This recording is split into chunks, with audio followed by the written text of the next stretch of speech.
Welcome, you're at my live stream. There it is. All right. I've got 0 people watching, so thank you for joining us.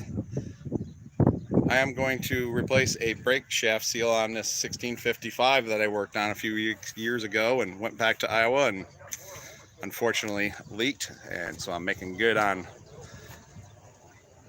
fixing stuff. I've got my assistants here. It's a warranty work claim here. It's a warranty claim. What's it been, 5 years? Who says Olivers aren't still in warranty? Yeah. Mike Kelsum's here. My good friend Alan, he's here. And it's Sunday morning, but we're also at church. So we're close. So it's an outdoor service. I think we've got some holy water so that we can sprinkle on there. We've got 5, 6, 7 watching. So just kind of do a little intro here and give people a chance to get tuning in, and then I'm going to grab some tools and start tearing in. As I said, we're going to be pulling this brake apart to change the bull pinion seal. We are at the National HPOCA Summer Show, and just change that seal so hopefully you guys learn something or at least laugh at us. And a little plug, there's still time to come to the show. It's there still is through today. Give you a quick look around here. Got a beautiful breeze. Quite a few tractors are left, but there are still a lot here. There is a nice breeze. There's trees on the ground for shade. There's a purple 1850 there is a purple 1850 and a purple Polar 88. That one's pink. More pink. Yeah, I guess pink. Ophelia's twin sister is here. So we're just lucky Herman's not here. He might have kind of been. Yeah, there might have been a lot more little tractors by the end of the weekend. So, we got our first comment. Greenland's, we got someone watching from Scotland. All right. Weather looks lovely there. It is. Right now it's beautiful. It's supposed to get a little warm later on, so we're going to try to tackle this before the sun starts burning us up. I'm going to turn the camera over to Alan, and I'm going to get to work. Hey,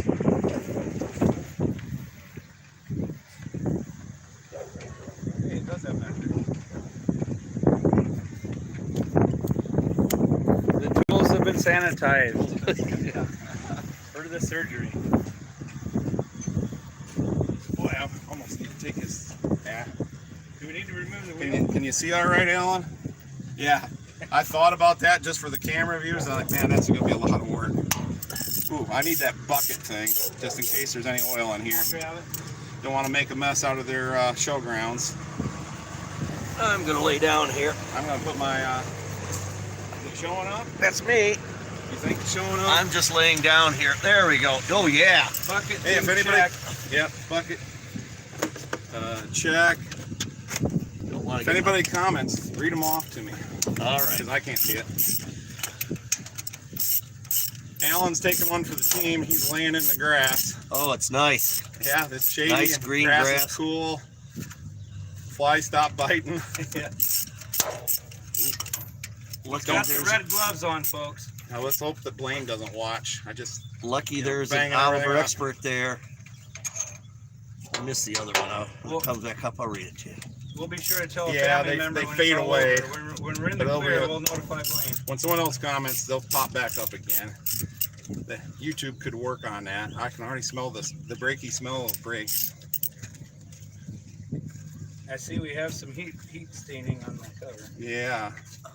Not the first rodeo. Says they still work good. Still showing up good, Alan? Yes. Ooh, look at that. Look at that. Look at Oh, yeah. Here she is. Oh, that's gear lube. I can smell it. We brought some, yeah, we're catching it. Brought some brakes to clean everything up with. We're even allowing for the wind on the catch. A little breezy.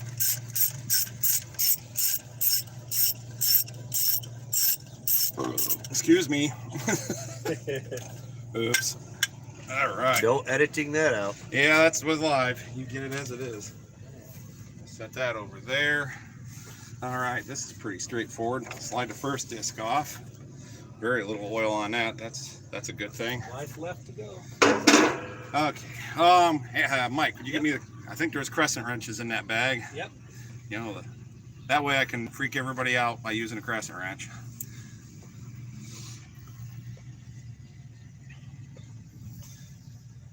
Drip, drip. That's a problem. Yep. I'd say that seal, one way or another, didn't leak. I brought a speedy sleeve to drive in there just to make sure. When I did this before, I thought the shaft looked good. So I don't know if I, one way or another, I screwed up. Here's a 3/4 combination too, if that helps. Oh.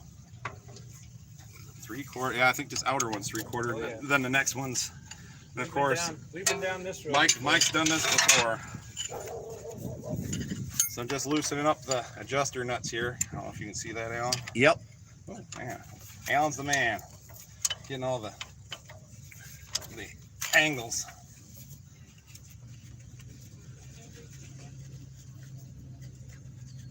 Hope everybody out there is having a beautiful day. It is gorgeous here at Forest City, Iowa.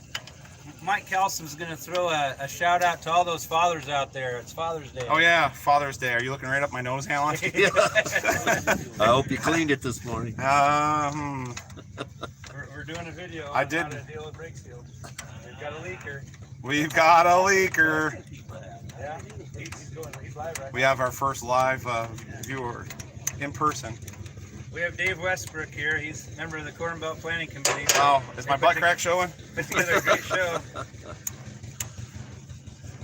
We're The behind nice- the scenes with the plumber's crack. The advantage of this, Moral support. you can see the kind of friends I have, everybody. Oops.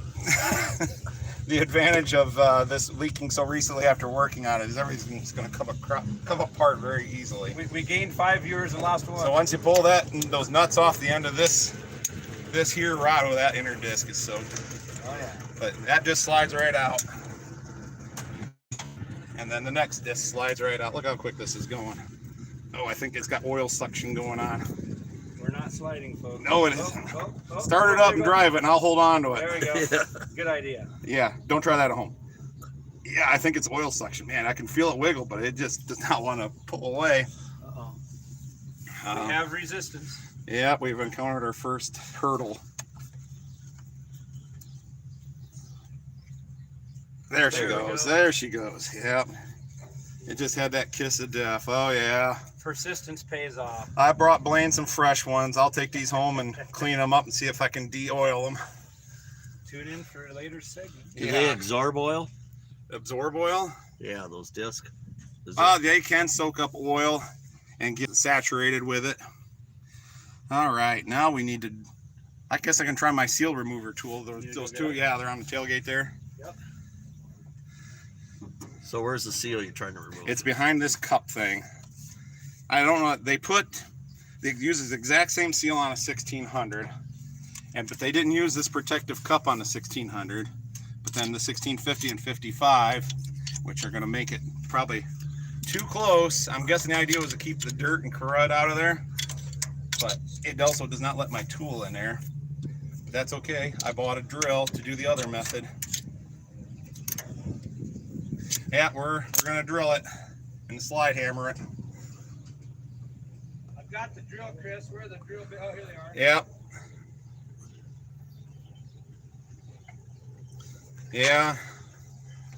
You want me to grab a bit for you? What size?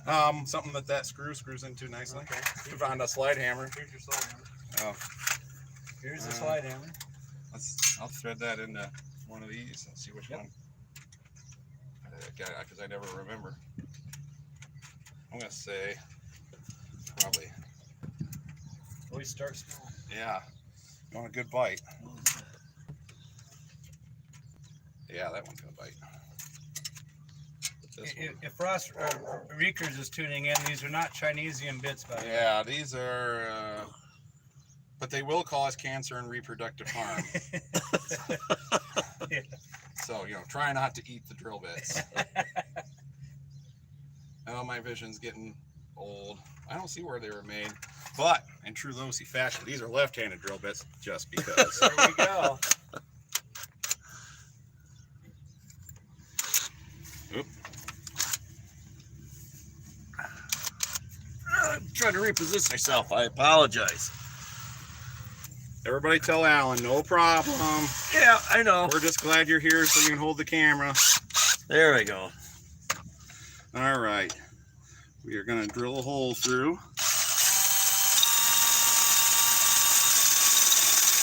hopefully. If I can. Should have brought a center punch. And maybe I picked the dull bit. Come on. Golly. He's dancing, folks. Yeah, I might have to lay down in there. Oh boy. Maybe I'll make Mike take the seat or the step off. Yeah. I think I was better off up there. All right. Yeah, I think I'm better off up there. Might have to start with a smaller bit that might be sharper. Or maybe I'll start up here where it's not so lubricated. No.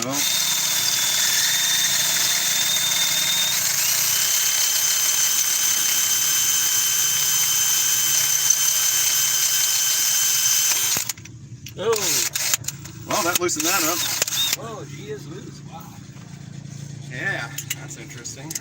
I don't remember that. That was 5 years ago. I don't remember anything. Infinite. Screw the slide hammer in. Pop, pop, pop, pop. Look at that. Look at that. A little more oil, but I'm assuming, I guess I don't know, but there's a notch on this dust cup. I think I normally, no, I must not, yeah, I had that faced somewhere close to the bottom. I don't know what the idea of that is. All right, next up, get the seal out. Boy, yeah, I should be able to get a speedy sleeve in there. So Let's see, we have a comment here. Greetings from Holland. whoa, Holland, awesome. Had to leave yesterday. Gotta get the street running.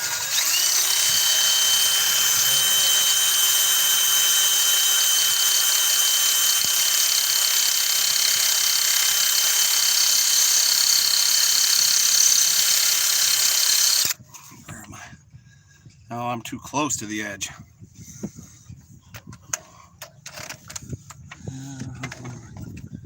See, I might take this wheel off. It'd be a lot easier. Yeah, I'm tempted. I forgot my engine came at home. My wheel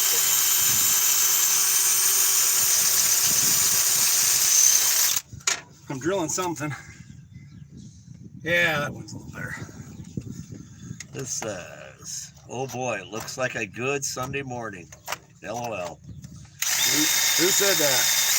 I'm sorry, it faded away. Well, there's a way to bring it back. I think you swipe right. Well, that is right. Yep. That's from G. Middle stuff. I'm sorry, I'm not good at names. G. Just make it up. Yeah. Oh, GM Diesel Man. Oh, GM Diesel Man. Yeah, Okay. I'm sorry. Alan's new to the English language. Good show. Been there the last 2 days. Heading home now. Have fun. What size is the ollie? 1655. Yeah, I wandered over to the edge again. Dang it. I was worried. No Sunday morning video, but here we are. Yeah. I hate to let my viewers down.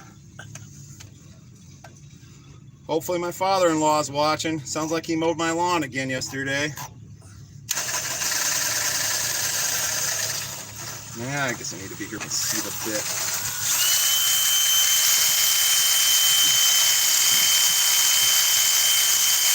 Diesel or gas? Diesel, Diesel. front wheel assist. When you're working on a diesel, you need a diesel powered hat. Yeah, Oh yeah. got my diesel power hat on. Because, you know, I wear hats in every video. There we go. Man, I'm going to get a different bit that might be a little sharper and then switch back to this one. You know you had the right bit because it's dull. That's right. It must be the popular one. It's a pop. That's the only kind of bits I have are dull. New and dull. All Chris wants for Christmas is a sharp bit. Yeah. A new sharp bit.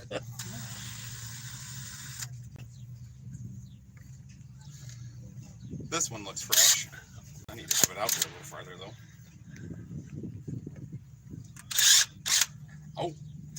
Ouch. Friction. My glove got hot. That's a physics lesson right there. Yeah. Oh, this one's already bent. Or it's gonna be.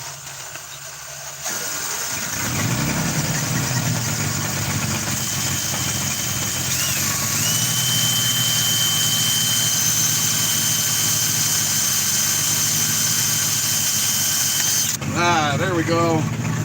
Success. I'll try putting that slide hammer on that one before I drill it again. JD Mack said what happened? Brake pinion seal's leaking. This is one I worked on about 5 years ago.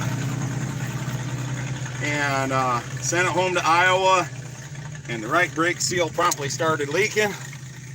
And so to make good on my word that it wouldn't, I am here at the show fixing it.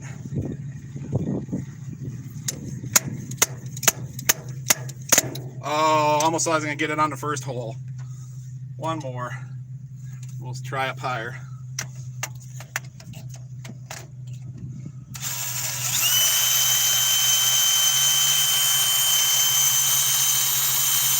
Someone you know says hello and happy Father's Day from the in-laws back in Michigan. Oh, thanks for mowing my lawn, in-laws. Happy Father's Day, Randy.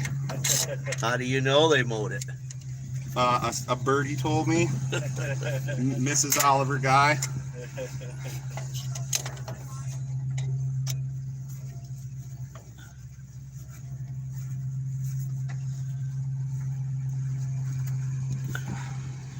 Ooh, that definitely makes for a good tight connection. That smaller bit. Barely screw it in. There she goes. All right. There it is. There's the offending. It does look distorted, but that's because of where I pulled out the, or hit it with the screw.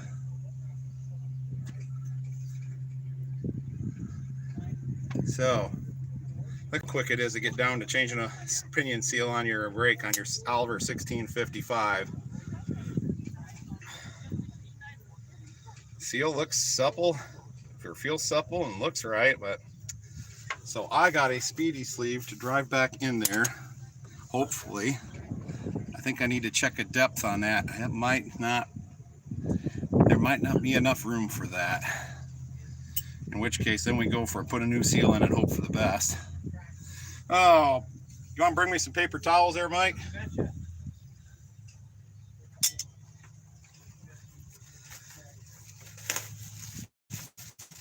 I suppose sometimes stuff happens. Excuse me, you might have to stick a. JD Mack asked, Chris, do you have a 2150? If you do, I've never seen it. I do not. No, that was 2150 was the white powered by a Minneapolis Moline engine and had an Oliver rear end. Soak up some of this oil. Do you want the spray that we bought? Eventually, might as well get the bulk of it up with some rags. Rags. Get it in this bucket. I don't want to get anything in their yard. Yeah, the lawn here is better than my lawn. Yeah. My lawn has two states, mowed and unmowed. Yeah. That's it. This place is like a golf course. It's a beautiful showgrounds. I know. Some of the nicest I've ever been to. Now, one thing I did not bring was a tape measure. Mike, you probably got one floating around in the truck, don't you? What are you after, Chris? Tape measure? A tape measure. I'll try. You got a set of calipers, you know, I can measure depth with? Not along. Nah. Should have thought, I figured there'd be. Took them out of the truck 2 days ago. I'm not sure there's going to be enough depth in there for that speedy sleeve. But we do have a brand new tape measure. Excellent. And it's a Comalon. Probably then the tabs. Is that professional? The Comalon? Professional? I've never heard of Comalon. It's the best ever. Okay. Did you buy it at a yard sale? Yeah. Yeah, its tab is too big to go in a hole. Adam, Let's do it this way. I'm sorry if I'm just going to Adam. Yes, it says Alan. Yep. Yeah. How is your tractor running since all the work has been done? Clutch holding up well? You bet. You bet. I drive it around the neighborhood so everyone can see my Oliver. It's not winter time right now, So so you want to grab that speedy sleeve, Mike? Yep. I like to show it off to the neighbors. Most of my neighbors are doctors and lawyers. And then there's Alan And then there's me. and his 1650. Yep. They all love him when the snow comes down, though. Oh, yeah. And that clutch is working great. Anything worth doing is worth doing twice, right? That's right. Oh man, yeah, that's gonna. What are those, the speedy This is sleeves? the speedy sleeve I was gonna stick in there, Uh-huh. Oh, we have but it's so wide, it's gonna stick out in here, and then you run the chance when you put the seal on of cutting the. I don't know, it might work. I guess if I guide the seal on with an O-ring pick, but then the cup shouldn't hit it. I need to get a better measurement. I guess I didn't consider that aspect, and should have brought a set of calipers. What can I? Get rid of the glove. I will stick this drill bit in there somewhere down to where the edge is. Oh, for a measurement? Yeah, to see how All right. deep. Didn't even know they had this type of hitch for the 1655. Yeah, this one's there was only one other equipped exactly like this one with front wheel assist and that hitch. Huh. Yeah, that's gonna hang out past the edge. He's doing some brake work. Yeah, you know what? Travis asked, what did you bring to the show? I brought Alan. Yeah, that's right. We brought a camper. But I'm paying for the gas, so So now Alan is broke. yeah, exactly. We'll have a GoFundMe for him later. Question for you guys. Uh-huh. Is this hydraulic pump quite a bit different than the one on my 1655 from assist? It is, if you've got 3-point, it's the same basic pump, Yeah. but the way it sends oil into the system is different. He's talking about this up here, There's the pump's up here. up The front. relief valves all the way in the back on these, and so there's just a hydraulic hose that goes from the pump back to the relief valve. Same size pump though. Just But it wouldn't work in a 3-point hitch one because of the way the hoses or the ports are arranged. So this one's got to do a little bit less. That's what you're saying. No, it's the same displacement pump. Yeah. It just where the holes physically are Okay. different, so they. You could stick a 3-point hitch pump in here, but then you'd have to come up with some kind of custom connection and tubes and stuff to get it over to where the oil needs to be. Gotcha. Yeah. Thanks. No problem. What to do? Just test fitting. This is the old seal with the speedy sleeve. You worry about that coming around and cutting into it? Yeah, if it's out past the edge of the shaft, when you put the seal on, that edge is sharp, and if you don't have the shaft to kind of start walking it up on there, I don't remember now. it can cut the seal. So I'm kind of leaning towards not using the speedy sleeve now. What is oh, that's front wheel assist? Yeah, being turned around and off. Okay. Let's see. Actuation. Let's see. It is deep. So it would stick out about that far. It'd be a shame if you got out that brand new hat dirty. Yeah. Wouldn't we it? got 'em in the I just truck. paid real American money for this. I know. But I hear Mike will replace it if I get it dirty. After all, we're under warranty. We're the warranty work. So, It applies to more than a track. but yeah, Mike will. We don't have to This is my friend Mike that I've been saying needs to start his own YouTube channel and has one. He does have a channel and he has one video. We've got the content. We just need the time to edit the content. So, man, that would be close to that. This is my hat that I still owe Mike for. You should say that out loud. We understand that Alan's been paying for fuel to get to the show, so Boy, we'll tread lightly. I could probably walk that up on there.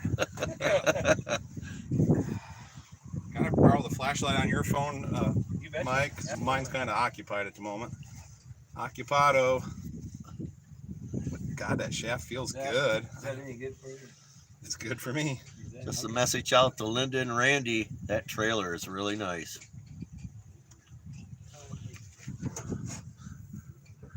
Boy, that shaft looks good.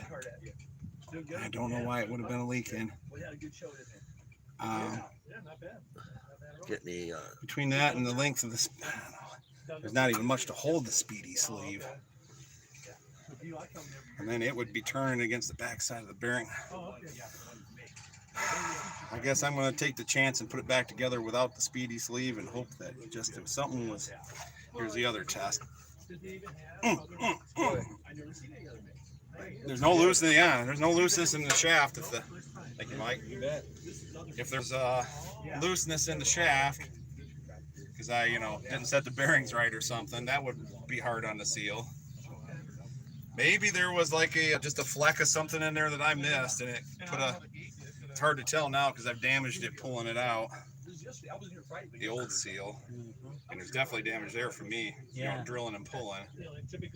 But It's supple though. yeah, it feels supple. The spring is. I think the spring is still there. Yeah, spring's still there. You can still see some of the grease I used to install it with. Sure. But it's kind of. I guess I can always come back and visit Blaine if I screw it up again. Yeah. Blaine loves seeing me. So yeah, we got to come back to Iowa. We gotta brake clean, get that oil film out of there. I'm gonna pull away a little bit while you do that. You are, huh? You don't want to smell brake. Brake fluid all over me all day. Not brake fluid, it's brake cleaner. Or brake cleaner. Yeah. So it doesn't evaporate. Yeah. Get my nice hat that Mike got me. Yeah. Boy, that would. I better not. They probably make a narrower, speedy sleeve. Alan's making me nervous. We're gonna get rid of this pin. That'd be a bad day. Yeah. Oh yeah, it would be. Yeah. That would be. There you go. So, yeah, the shaft looks really good. The housing looks good. I'm guessing just something happened to that seal in installation or something, and we're gonna put a new one in and hope for the best. I'll just keep buying Blaine parts until I get it right. Gives us a reason to come back and visit Mike and Blaine and Iowa and Charles City. Yeah, or maybe Mike can bring the 1655 all the way out to Michigan so I can fix it. There we go. You got it. You gonna give me that brake cleaner? That's been known to happen. Oh, where's that? Uh-oh. I think, you said it in the back? I didn't grab it. It's still in the back of my truck. Uh-oh. Maybe we'll do a walking tour of stuff while someone goes, but I can walk around with the camera. Yeah, why don't we do you that? guys some tractors. Fluid, but I'm not thinking that'll be the. No. It would work, but yeah, maybe I'll do a little bit of a walking tour while they go get the can of brake cleaner. Oh, there we go. There's Alan. Yep. Struggling to get out from underneath the tractor. I'm not this young guy. He's he's going the extra mile to get you the shot. All because we left the brake cleaner over my pickup. Well, it's just like it's over there, so it'll only take a minute. But so we'll walk around and look at some tractors while we're waiting.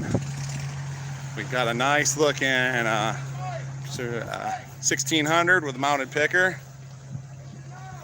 270. All this the feature for this show was basically the 16 based tractor. So starting at 1600, 1650, 1655. And of course the white 270, which was basically a Oliver 1655 with new sheet metal.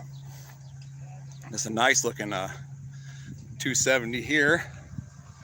1650 high crop, beautiful restoration. Oh, too bad. It might be down there. Let's do that while I got time. Nice little 550.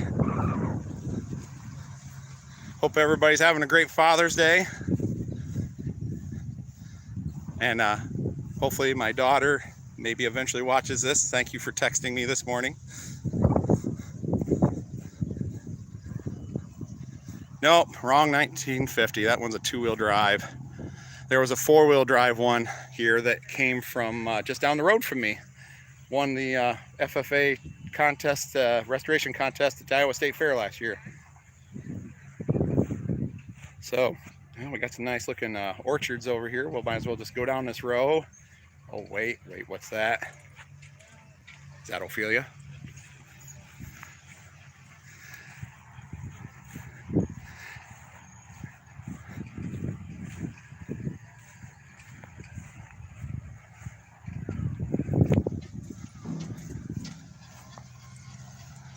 All right. This is another purple Oliver. This was restored by Wayne and Gerald Morgan. Oh, about 10 years ago. Or not. Well, I don't know if it was necessarily an original one, but it's painted up then. They even, unfortunately, Gerald is not with us anymore, but Wayne was kind enough to send me the paint codes they used, or, well, the custom mix. They didn't really have a code. I was hoping to get some. Theirs is definitely a little more purple than Ophelia, but my paint guy couldn't make heads or tails of the notes from the other paint guy, and so we finally matched the toy. So hopefully this looks more purple to everybody. Then I'm calling it Ophelia's twin sister. They might not be identical though. No one really knows. A nice looking 1555 cockshut here. Also belonging to the Morgans. Hopefully everybody can hear me good. Wonder if Alan's gotten my brake clean yet.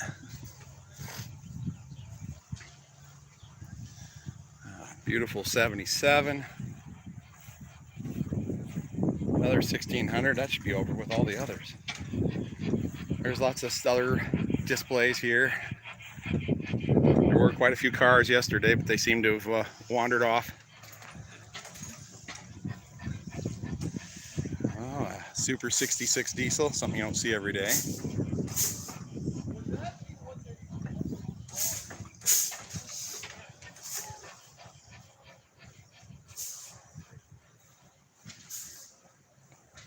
We'll start wandering back over to where our work site is, see if they're back yet.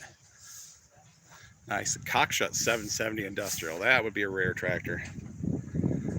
Exact same thing as an Oliver, other than the name badge, decals. Uh-oh, wind's picking up again. Oh, someone just started up I think that's a stationary heart bar. Let's go look at that real quick.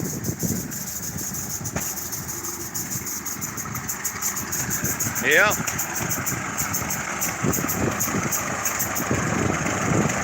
Look at it draw people in.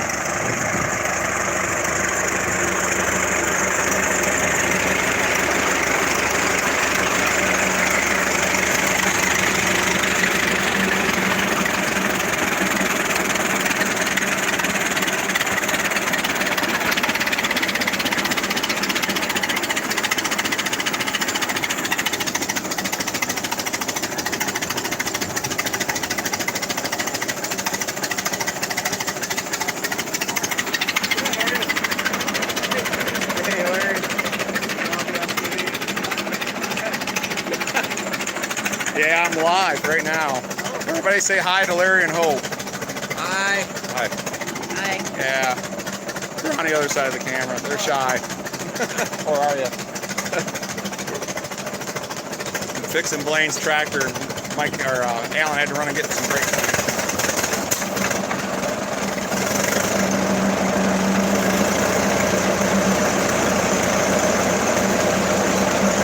Wonder what the heck they drove with it that required that big of a whole thing. I wonder how they actually did it the way it was mounted, because the belt would hit the wheel. It had to be straight up. Yeah, if that's the wagon it was on, then yeah, I must have drove like a jack shaft up above or something. Whoop.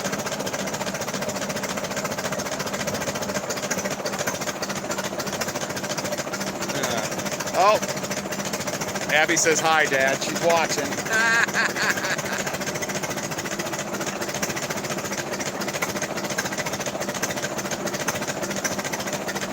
Oh, and Ross Yaller, man. Oh, Alan's probably worn out from milking all morning. Nice.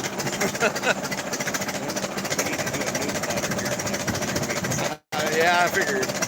Alright, I'll get my thing done and I'll give you a call. Okay, Alright. sounds good. Take care. We'll see ya. All right, I'm gonna head back over towards stuff. See if Alan's back with the brake clean.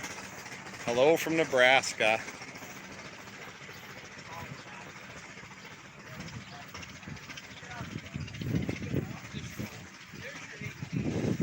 And howdy from Minnesota. I guess I was missing some comments there. They were starting to roll in.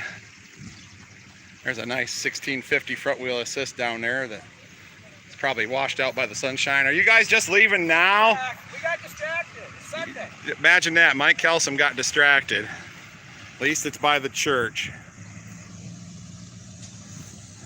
Okay, well, we got time to look at more tractors. Oh, here we have a nice mist green 880. And the story on those, in 1959, Oliver decided that the 880, which were physically the same as Team Kelsom, you must know Mike, all four tires up. Yeah, that's weird, isn't it? Imagine that, you got here late to the show because trailer tire was soft. 880 mist green. The 880 and 770 physically were pretty much the same size, even though they had different engines and transmission. And so Oliver decided they needed to do something to differentiate the 880, and light colors make things look bigger. So they come up with this mist green color, started painting them, and made, oh, there it is, 249 were painted this way. And why the reason they originally stopped was there was a union strike at the Oliver factory and shut down production. Nice 66 degrees back home. You're missing some great weather up here in Michigan. Yeah, I heard it was a beautiful weekend back there. And it wasn't too bad here, a little on the warm side, but only up in the mid 80s. But we always had a nice breeze. Just some strong sunshine was probably the biggest thing. So they, union strike, stopped production of everything. And in that time, these tractors were able to get out to dealers, and dealers and farmers hated the color.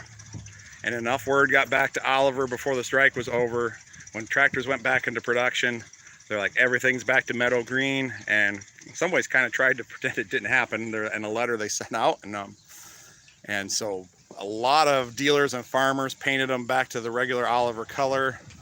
And so they're still turning up because it just looks like an ordinary 880, and then all of a sudden the paint's peeling off and you notice this lighter misty lime green color showing. And the serial number range of them's known. I don't know it right off the top of my head, but if it falls in that range, it would be this color. So they've become very collectible now just because of their rarity and the unique story behind them. Let's look at 1655. The Morgans brought a lot of tractors here. These last three are theirs. This 1655 is all original. Original paint. It's a beauty. That was someone's baby. Oh, it must be a local tractor. Schwartz Rock Implement Company. As you can see, they were the dealer in Charles City, Iowa. And they are still in business.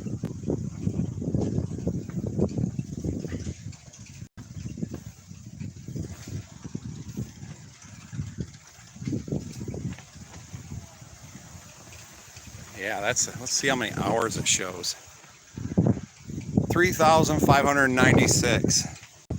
Yeah, this was someone's baby.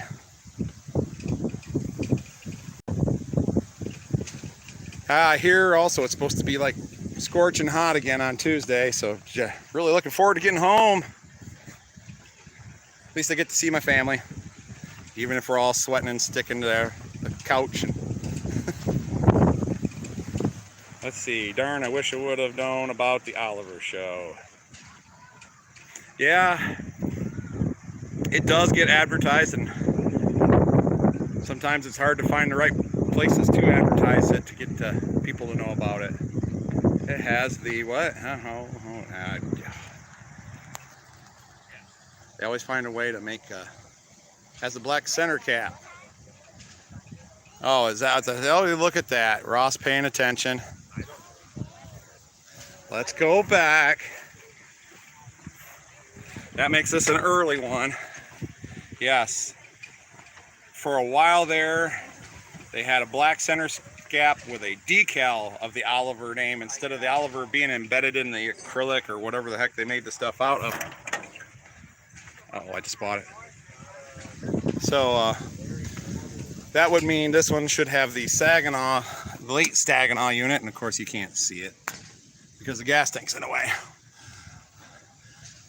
Because once they went to the the factory Charlene steering motor, that's when they switched away from that chrome knob there and went with the push button center.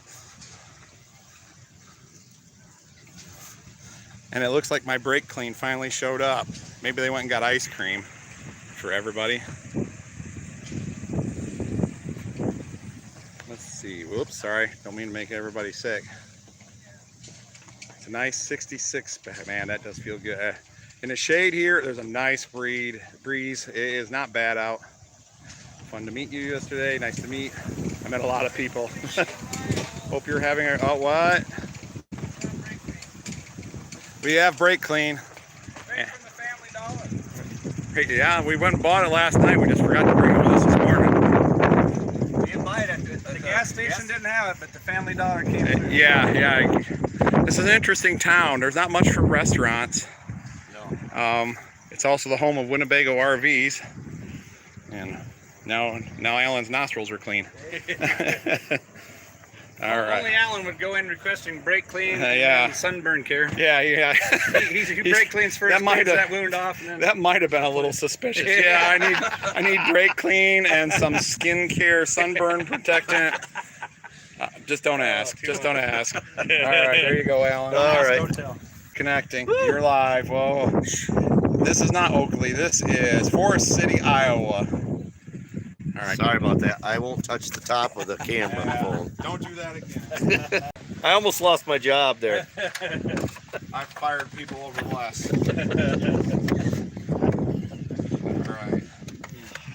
All right. Time to sniff the good stuff.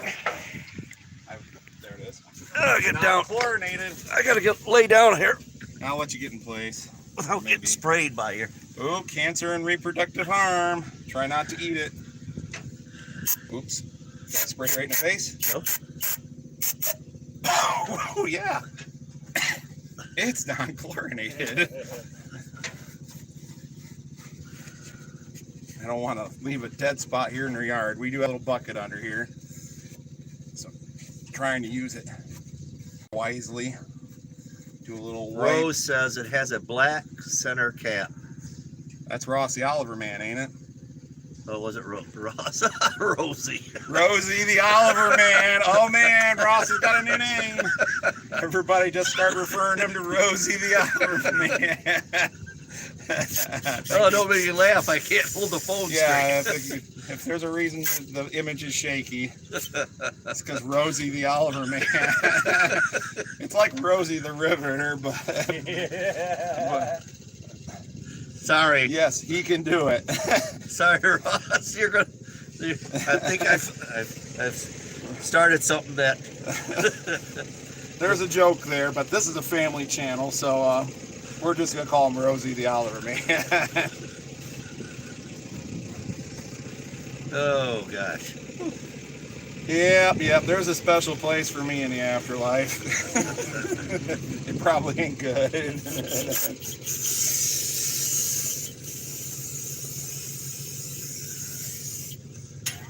One more for good luck.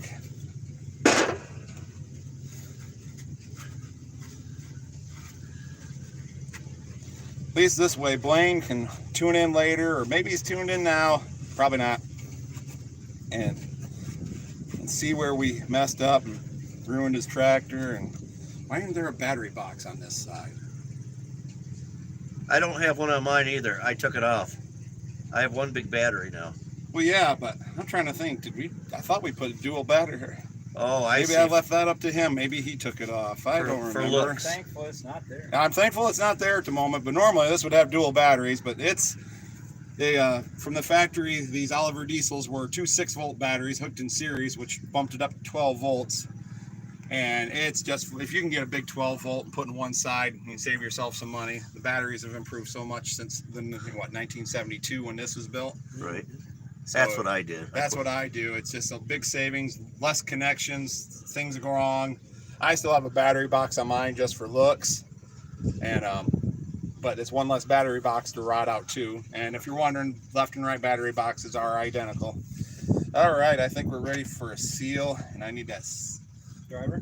the driver, and I'm gonna put some goop on the outside, that aviation. In the wintertime, I put in my fake battery box, I put it back on. I put chains and things that I might need in the winter. Then you just pop the lid off, and you got Storage. storage. I was kind of wondering if this this shaft is hollow, and I was kind of wondering if this soft plug or Welch plug, whatever, expansion plug, if that was leaking. But it's dry as a bone. That ain't the problem. It's definitely back in here at the seal. What brand? I saw when I was walking around, someone asked what brand of seal it was. It was a Chicago Rawhide, which probably tells you it was a little bit on the old side, or it'd be an SKF. They've owned Chicago Rawhide for a while,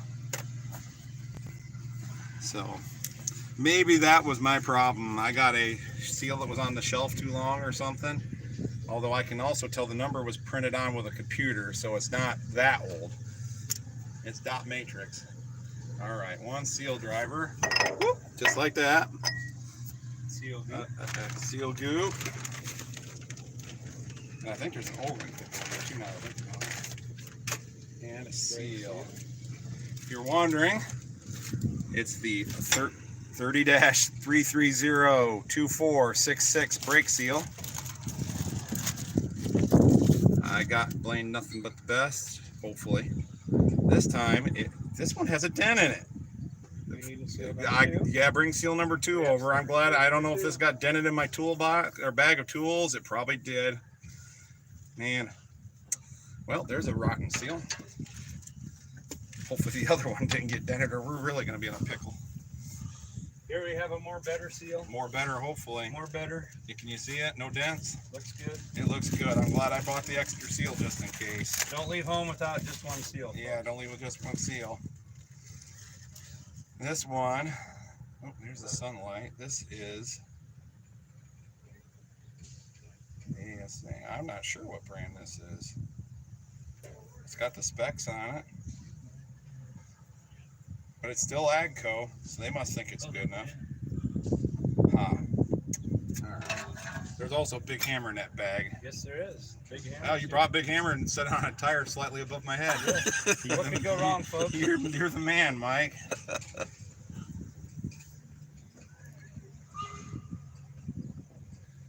Put some of this on the outside. This blue stuff is supposed to do the same thing, but I've had it fail. And so I now just give her a little coat of the aviation just to be safe. Well, I don't have. See any like gob of grease sticking out on something I can wipe on the seal or I can put oil on it. Yeah, Blaine's tractor's pretty grease free. Yeah, someone else. Oh, Mizmax is probably pretty grease free too. Oh my. Oh, how about the dipstick? We're gonna pull the dipstick for the over and he's under. pulling out all the tricks, folks. Pulling a little. Wipe a little oil off the dipstick to lube up the lip on the seal, so it's pre-lubricated to slide over. Because I didn't bring the grease gun, I won't need grease. I'll find oil somewhere. Way to improvise. I mentioned it. Alan mentioned it, but I didn't want a grease gun bouncing around in the truck or the whole. Okay, looks good.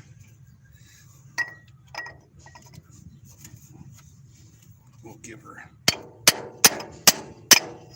I saw one of these That's for not sale. all the way, but I want to make sure the lip is starting good.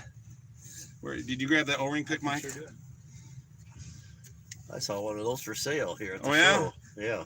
Oh, This one's homemade. It's just pipe with a piece of square stock steel on it. It's all the right diameter, but it works great.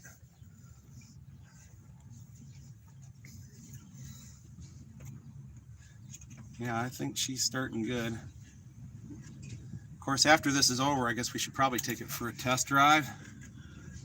Yeah, it's good. It's sliding right up on there. We might as well drive her in the rest of the way. It ain't gonna drive itself in.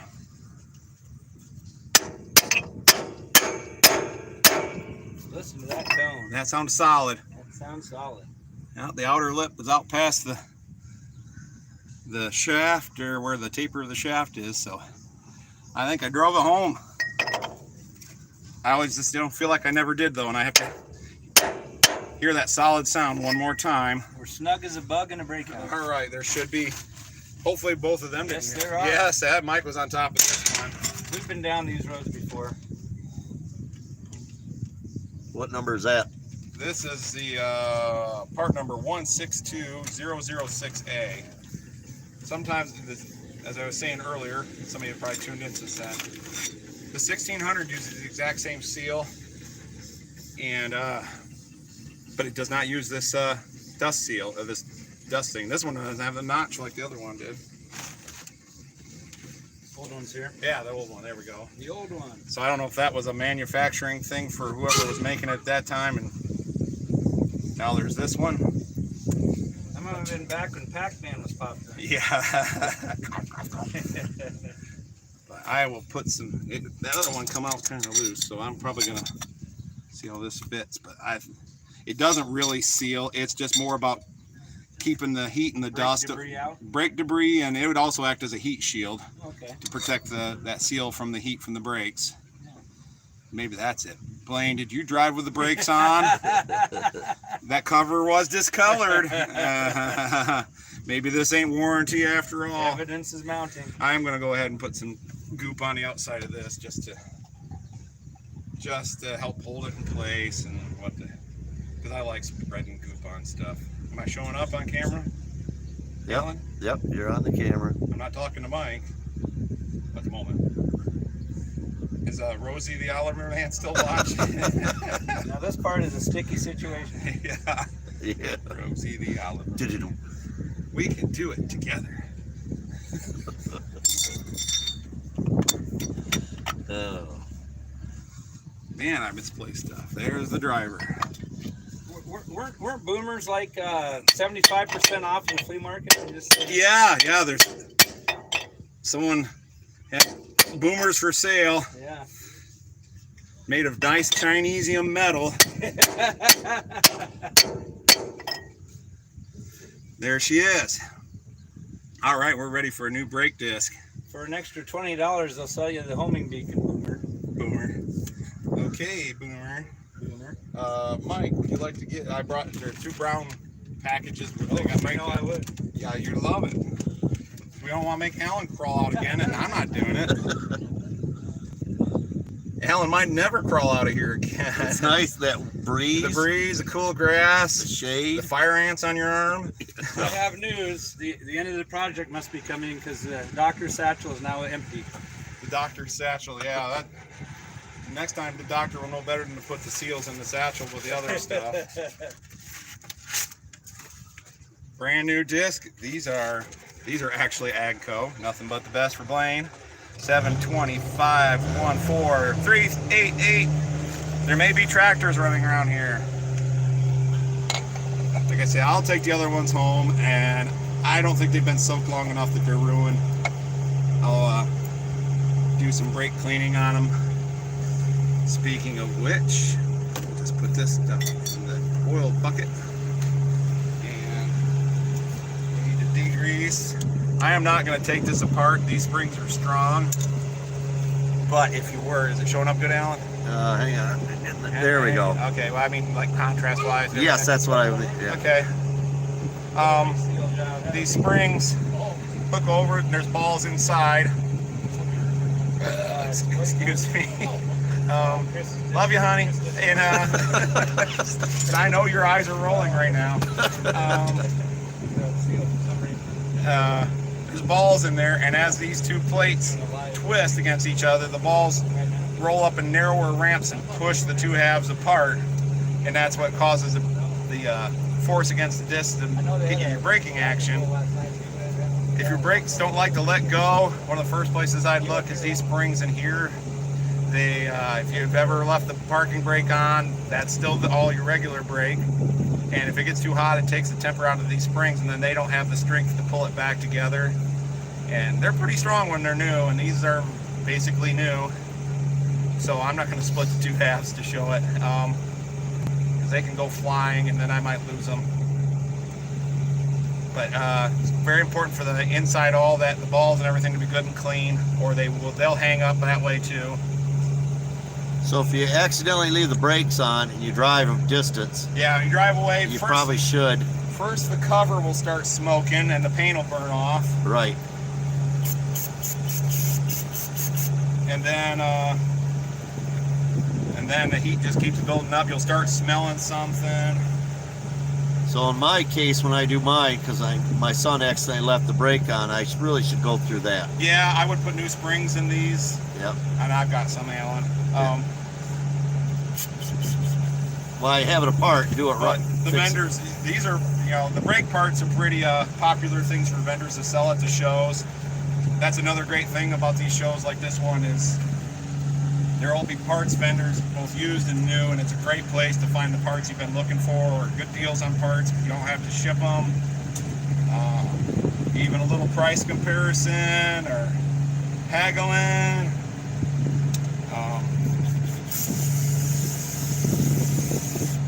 Hopefully that's not going to kill the lawn.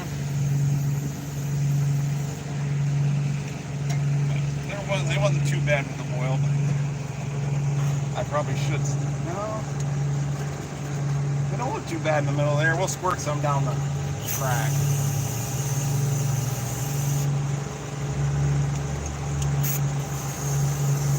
Just to make sure all that oil is out of there, because probably one of the biggest things, obviously oil on the friction area is going to cut down on the friction, but oil in the middle is going to make the brake dust stick in there, and then those balls are going to hang up and the brake ain't going to function like it's supposed to. And brake cleaner is great at getting oil out. That's what it's designed to do. Then it evaporates, so that's another nice thing too. And in California, it causes reproductive harm. Only in California. Only California. And certain suburbs. Well, that little village over here in Iowa, Yeah, I might cause cancer there. Fertile, Iowa. Oh, Fertile, yes. We drove through the town of Fertile, which is actually down the road from Manly. And so we stick the yoke in with a stud on it through. But and some of you might remember years back when Jay Leno would have headlines from newspapers. The towns of the towns of Fertile and Manly made the news because a headline was Manly man marries fertile woman. That was the headline, because he was from the town of Manly and she was from the town of Fertile. All right, where's that other break? Right here now. Right here now. Observation point. I mean, that's kind of. Oh, it's got. October of '96. Oh yeah, wow! There was an installation direction in October of '96. So these aren't exactly new, but this is probably back when they're. I notice here. And they say braking this kit cannot be used in conjunction with original or replacement brake discs. To do so may cause uneven and hazardous braking. This material that AGCO used was a better friction material, and at least at one point. Bit of bonding material there. Oh wow! What's that? Oh, a little bit of the bonding material from the back squeezed out the back, but I don't see where it's gonna. It's stuck. It's stuck. It's just more friction material. It's at the point where nothing touches anyways. So there's the next brake disc. Oopsies. I should put my drill bits away before I lose them all, and the next show has a flat tire. Well, before Mike drives here. Folks, this is how flat tires happen. What happened to you? Uh-oh, should I have brought a magnet? Did I put the other one up here? I mean, I only brought one drill bit. Yeah. Oh. To be continued. Well, oh, it's still in the drill. Duh. Oh, okay. I need to clean off these things. It's the shim pack. Maybe Mike wants to do some. You know I do. You know, he wants a participation trophy. That's right. There's some brake We'll order it shims. now. And you probably want the scratch and sniff stuff too, or you already have it. I got it. Yeah, that's a bummer about this. They don't give stuff away, but you can see right there, I bet I put the seals on in the top of my bag so stuff wouldn't bang against them, but I beat the odds and banged it anyways. We'll send this to Rosie, the Oliver man, and he can use it in a project. He's always looking for a bargain. Oh, you're not gonna let me forget that, are you? Rosie likes to have fun, so you know we got to have fun back with him whenever we can. He's probably making up all sorts of Photoshop drawings of us right now, pinning them to his hate wall, so that we're planning that he could sneak up on us so we don't realize we're dying in our sleep. That's how it all ends. All right, Mike doesn't realize it. We switched his normal nail with this drill bit to give him a flat. Let's see if he notices. Hey, those are one, and this is the new DeWalt drill bit, or drill I got. Been loving it. Not in pieces made in other countries, but hey, at least it was assembled in the USA. He's loving it. I'm loving it. It's been a good choice. I've been really impressed with it. And I'm not here to disrespect the Milwaukee. I've heard nothing but good stuff about them, but you kind of get tied to a company once you start getting batteries and stuff. I'll chime in for Milwaukee. They've been good to me. Mike says Milwaukee's good. Yeah, turn that under Bizback extractor so when the dead spot appears, we can blame it on him. No mosquitoes here, folks. No mosquitoes. Oh, hey, I got another piece for you. Yeah. Cover's got some oil on it. That's usually my job, Mike. Yeah, this is the peon jobs. Instead, I got Alan laying under a tractor. I wonder how many points this is worth with Blaine here. Yeah, you do it right. We're trying to make it a happy camp. Happy. Is this a good time to say that the 1655 is going to Kelsey's for summer camp? Tractor summer camp. Yeah, Blaine said it's still really breaking good. Kelson Proving Grounds, that's better yet. Blaine said it was still breaking really good.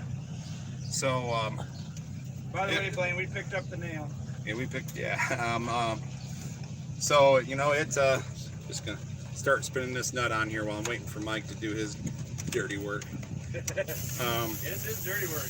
That inner disc was pretty oily, so he wasn't getting a lot of braking out of that, and it was still stopping good. My girl has nothing on me. It should probably stop even better now, and I guess I might take her for a spin and loosen up the cover again and see if oil starts coming out.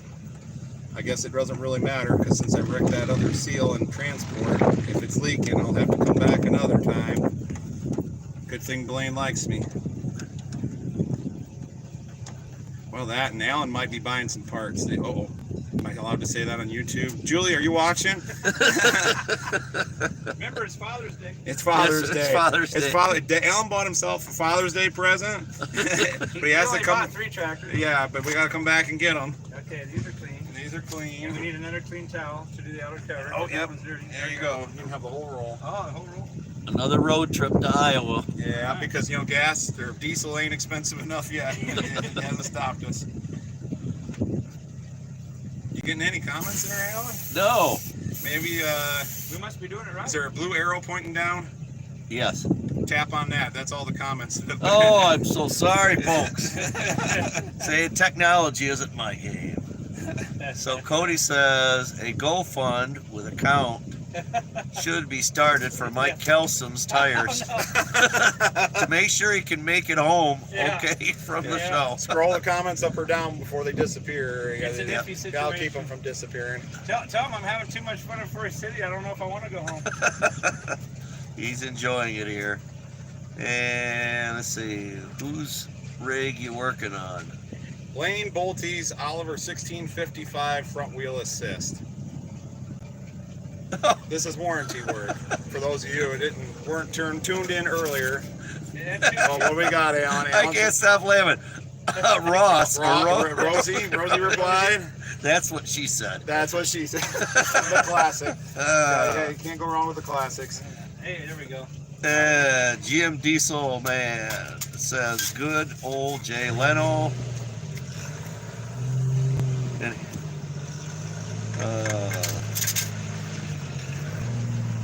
Ross or Rosie says put them in the bucket of oil dry and they'll be as good as new. Yeah, the brake discs. Yep.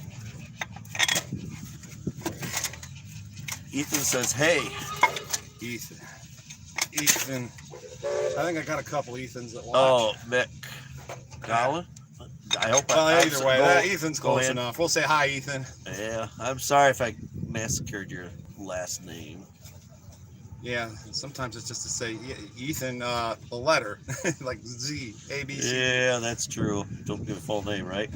Well, they got it on the screen, so that's, but if you can't pronounce it.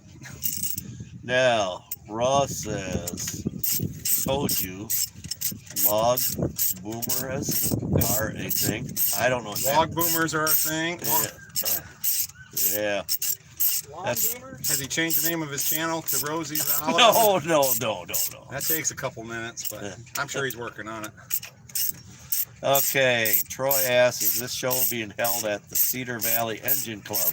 No, this is at Forest City Heritage Park. Forest City Heritage Park in Forest City, Iowa, home of Winnebago RVs.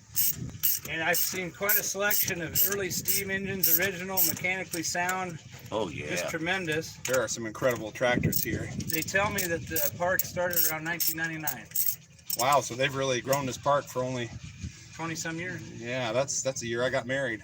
Oh my. Yeah, I know. Chris is not a newlywed, folks. Here we go, everybody. Airplane Doctor. If anyone's watching is interested, there's an Oliver collection being auctioned off here in Western Ontario online at the moment. Oh my. Oh, Nice selection of everything from tractors and implements. I think that was a former dealer. Wow. Yeah. I know there's a former Oliver White dealer that's going to have an auction here soon in Ontario. Someone sent me a message about that. I appreciate everybody sending me all those links and stuff, you know. Another pretty high power auction is coming up on the 29th of June at Lorville, Vogel auction. Now we're just going to adjust it. The Dubster. I showed up late to the video. What's wrong with the tractor? Had a brake pinion seal leaking. God, I kind of nailed it on the first try. Trying to buy a lottery ticket.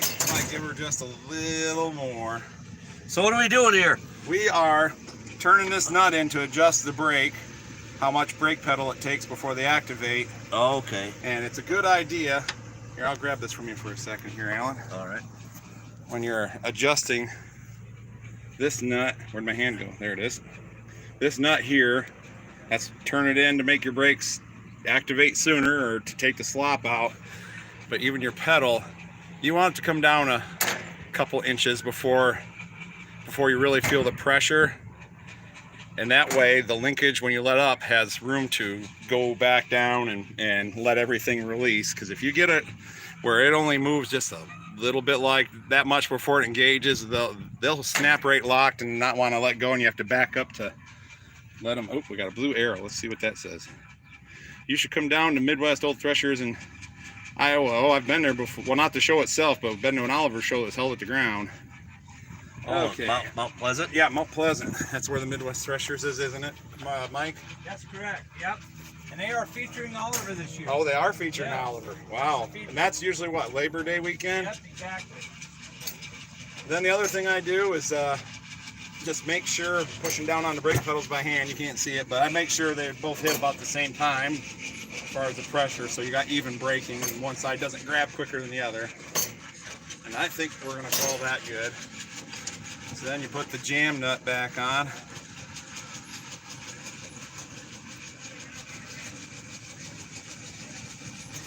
And then you take the most evil device ever made that I use all the time, the crescent wrench. Isn't that the hammer also? It is a hammer. It's the multi-tool. And just jam them together. And shaka-laka boom, she's done. Yes. Here you go, Tool Mike. Tool time, Mike. Full time, Mike with the tools. Hold on, Alan. I'm handing all these wonderful tools to Mike. Tell me when you're full. I'll take this out when I crawl out. All right. Mike Kelsom here. We go from dirty jobs to tool collection. Yeah. That's another episode of Dirty Jobs. Mike really has nothing on me. All right. Oop, Thank you, Alan. In case you're wondering what Alan was doing. Yep, I gotta get out of here. Now I wonder what the heck's going on. I know. Oh, hey, Jennifer Babcock Smith. I know that girl. Thank you, Jen. Cancel. I'm not sure what Alan did here, but he, I can't see. Okay, anyways. I'll let my lackeys clean things up. Hey, Mike. We went full fleet line this morning. To work on an Oliver 1655, a tractor that would have been, what, about 30 years newer? No, 20 years newer. 20 years newer. Yeah. This tractor is only slightly younger than me. Oh, what did you do here, Alan? I got all these pictures of the tractor on the bottom. Got a pretty fresh weight stack on here. These are highly desirable, double-handled suitcase weights. Is this right? For the All right, let's go look at some more tractors, everybody, since the repairs are done. Yeah, you want to stick the parts back? Yeah, if you'd clean up after me. This is called the Mike Mobile, and and in a miracle of miracles, the tires are all round. All right, over here we have Minneapolis Moline G70. This is actually a Oliver 1655 in disguise. In 1970, White decided to kind of cross over, since they own both brands, do a little crossing over. Painted green tractors yellow and yellow tractors green, and that's what this one is. They are very rare, so they are very collectible. I wonder if I can zoom out just a little. It just to me looks like I don't know what all Alan did. Thank you, Alan. I like them with a full rack up front. Yeah, who said that? It's got to be Rosie. Nice looking 1655 two-wheel drive. Another nice front wheel assist one.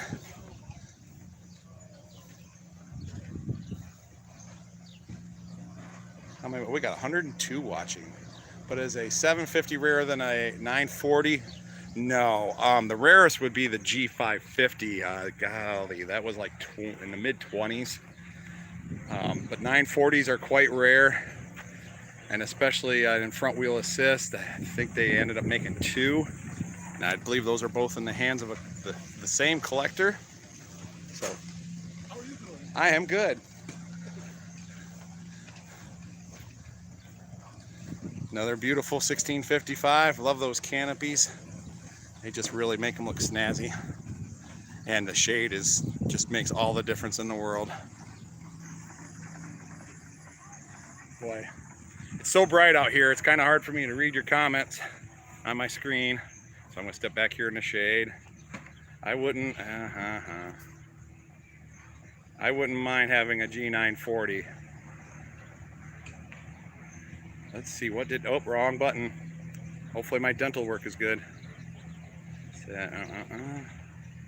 Okay, I finally got rid of what Alan did. Take the X121 for a drive. Yeah. If you see a 615, I have had a question about an oil leak from the governor arm. Okay, we could probably go find one. The XO121 is right up here, and since someone mentioned it and it's such a rare tractor, we're gonna go hit that first. Excuse me. We're gonna go look at the XO121 if you want to add some commentary, Mike. Don't worry, Alan will clean up. He always does. For a rare chance for your viewers, Chris, we ought to get them to start it up. That someone said I should take it for a spin. Yeah. I did touch the exhaust on it on Friday. Yeah. And the guy there that was unloading it said, yes, it's hot, but I still had to touch it. All right, the XO121. This was an experiment between Oliver and Hercules and the Ethel Corporation. And the numbers mean something. There's my finger, there it is. X experimental, Oliver, 12-to-1 compression ratio, which was, it's still high today for a gasoline engine. They have to run this even with an audience. Yeah, it didn't take too long. I got an hour and 15 minutes in, and that includes me waiting while they got distracted about going to get the can of brake clean I left them to pick up. So the idea was to see how much fuel efficiency they could get out of a gasoline-powered tractor. This is a Hercules 4-cylinder engine, and so not the usual Oliver Waukesha 6-cylinder configuration. Runs a 12-to-1 compression ratio. They have aviation fuel in it because it needs that high of a quality fuel with this high of a compression ratio. Hopefully, there's a lot of chatter in here. Hopefully you can hear me all right. And then they reverse the paint scheme. The head of the Tomorrow logo on there, that's not a decal. That's actually a raised piece. So the wheels were green. Body was red. The front grille stripes ran vertical instead of, or slots ran vertical instead of horizontal. They were chromed. There was a big presentation on it, but they learned a lot about fuel economy from this engine and how much could be turned out of it. And one of the people had said that they felt that, jokingly, and I knew that so much energy was being taken out of the gasoline as mechanical energy that the exhaust would be so cold or cool enough that you could actually touch it. Well, that's a bit of an exaggeration, but that's the idea behind a higher compression ratio. Is it gets a more complete burn with a better quality fuel, and you get more power return as mechanical energy instead of less of it going out the exhaust as heat. We talked to the handler, and we're going to be able to get it running, and we'll try to do some live coverage here. Oh, sweet. All right. We're going to hopefully, minivan, and that'll happen. All right. They just got to move a minivan, and the person that's here handling it for this belongs to the Floyd County Museum. So thank you very much, everybody there at the museum, for allowing us to come to the show. Pardon? He's going to pull it out. Wherever. Just want to see it run and drive. Yeah. Oh, okay. I want to see it under my feet while I'm driving it. Is that good? Is that We've got to move the car up. we can make that happen, right? He's going to get you out. Yeah, we're unroping now. We're on our own. Oh shoot! I was going to set up the GoPro to record the brake job so I could edit it up better later on, and totally forgot. So you'll just have to watch later. Why reruns? But they are prepping to take it out for us. Mike used his charm and got them to fire it up for the day. I don't believe it started today.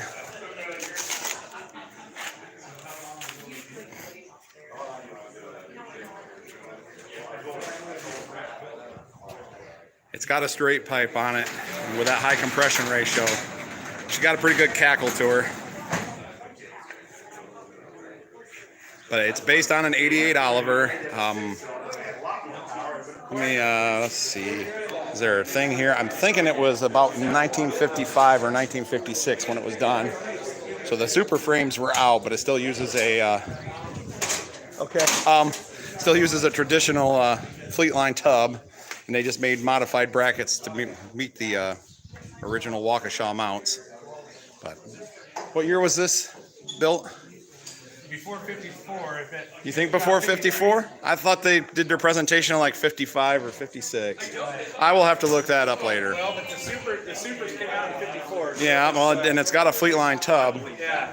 But are we ready? At your discretion.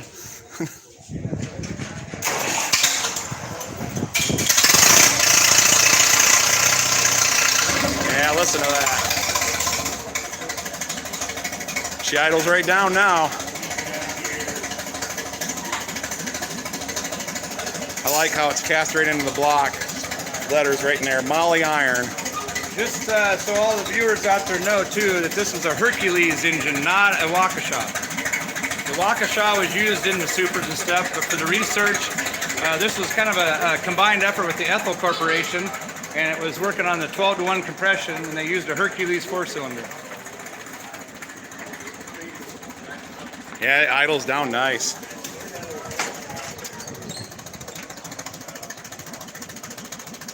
So this was used for the research leading into the Super Series. Actually, I think a lot of it led to the 1800A, Correct. which at the Nebraska test set a fuel economy record for gasoline tractors that has never been broken and probably never will be, because they're probably never going to be gasoline powered tractors again. Another thing too, Chris, that's very iconic about the XO121. Notice the chrome grills there with the bars going vertical instead of horizontal. Rosie the Oliver man says it has a diesel block. But it truly was ahead of tomorrow. It was. That was their whole slogan, and they poured a lot of research into this. There was an ASAE article presentation. It was Herb Morrell that made the presentation, I believe. Absolutely. Yeah.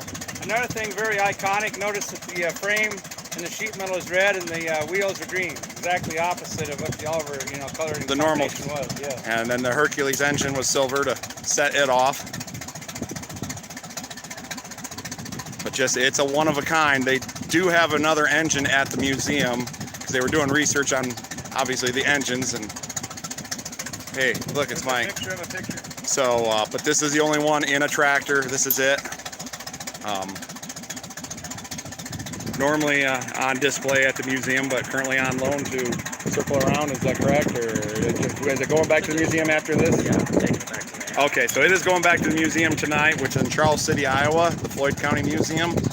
So if you ever want to stop in and see it, they have it on display most of the time, unless it's doing something like this. Did you see? Modified Hercules diesel, I think. Yes, it was a diesel block. You see that F? It says 1950T conglomeration. It was butchered. Also, we might note. Oh, that's Owen. I don't know. It could be Adam's tractor. Did it have a Cummins in it, Owen? So, what were you going to say, Mike? Just another side note, just because we had the disc brake seal episode, this does have disc brakes. This does, yeah. Is there anything you'd like to say, or no? But yeah, as I say, if I'm just going to ask you, if you would let me drive it, because that would be of all the awesome. All right. And another note.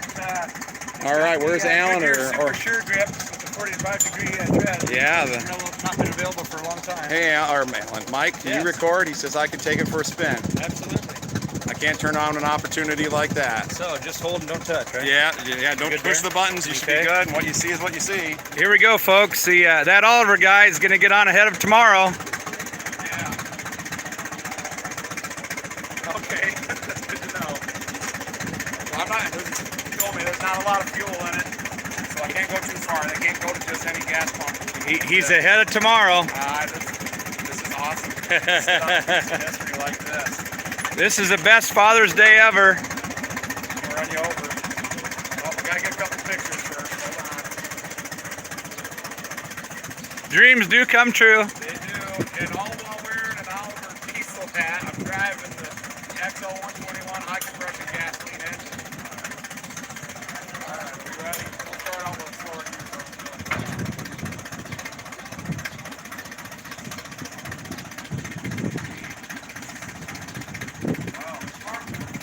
There it is. It's supposed to stop.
Well, that sounds wonderful. It does, it really really does. It's got that really hackle to it. I mean, it just, you know. Oh yeah. Yeah. Especially when it comes to load. Here it's difficult to simulate Yeah, right. loading it up. It'd be very, very interesting to hear it under load of the plow. I'd love to hook it up to a video. Oh, wouldn't it be neat? Yeah. It's good for it though to run and get, you know, it's good for it.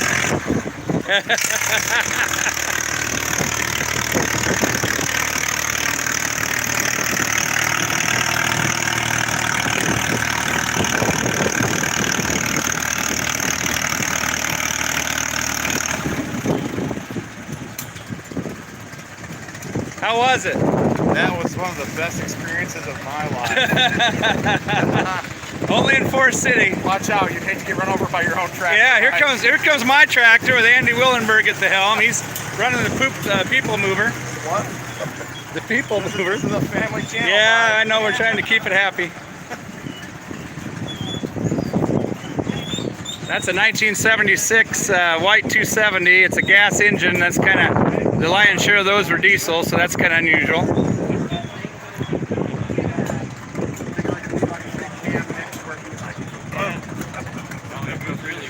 I think Chris is happy. I'm a happy camper. Honey, if you're still watching, I won't be home. That's just awesome. Now I'm going to see if you can get me videoed on the cockpit. This is They're gonna let everybody drive it. You see? All right. We're now gonna let Mike Kelson, the first time he's ever drove an Oliver. The handler just had a heart attack. How much did they pay for the tractor? I have no idea. Okay, it was donated to the museum, and then it was restored back in the early 90s, wasn't it? I believe so. I remember my family, my dad, my mom, and I, we weren't all there, but the three of us were. We went and saw it back in the early 90s. They didn't have the additional wing at that point, but it was outside, and Mary Ann was nice to come over on a Sunday and show us.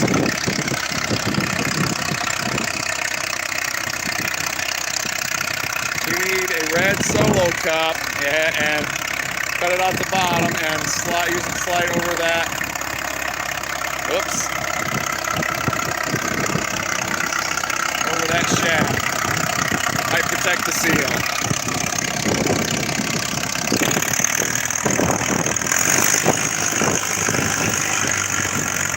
Hopefully you don't get a flat tire. Yeah, if you hear about the XO121 ending up with a flat tire, you'll now know why.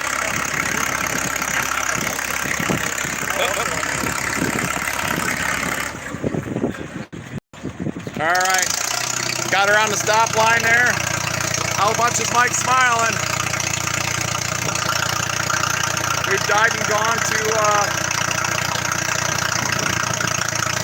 does the tire have the tire protection? Yeah, that's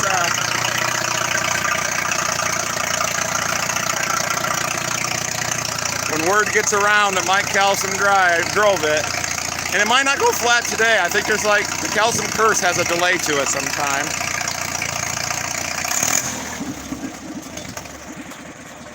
What a runner. Beautiful.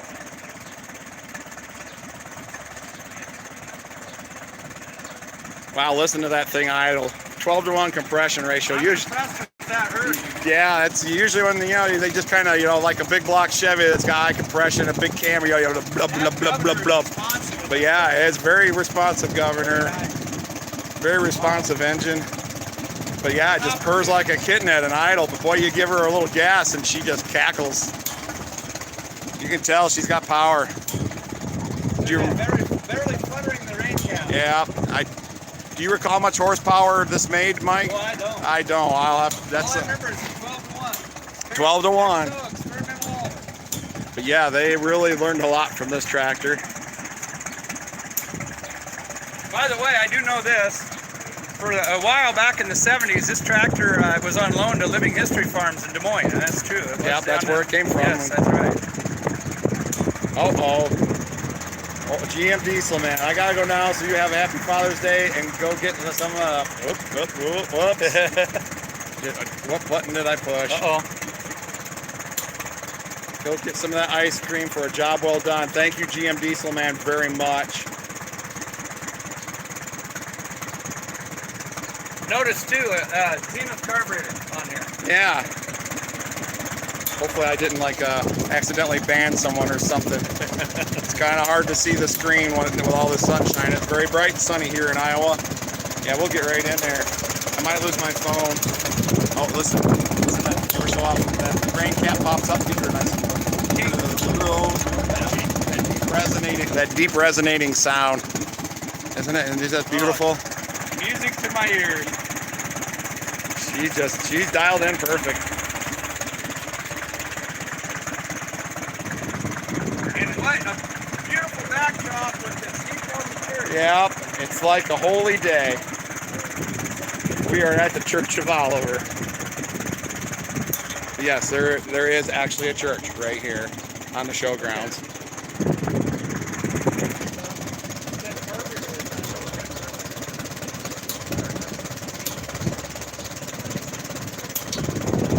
Oh, let's see.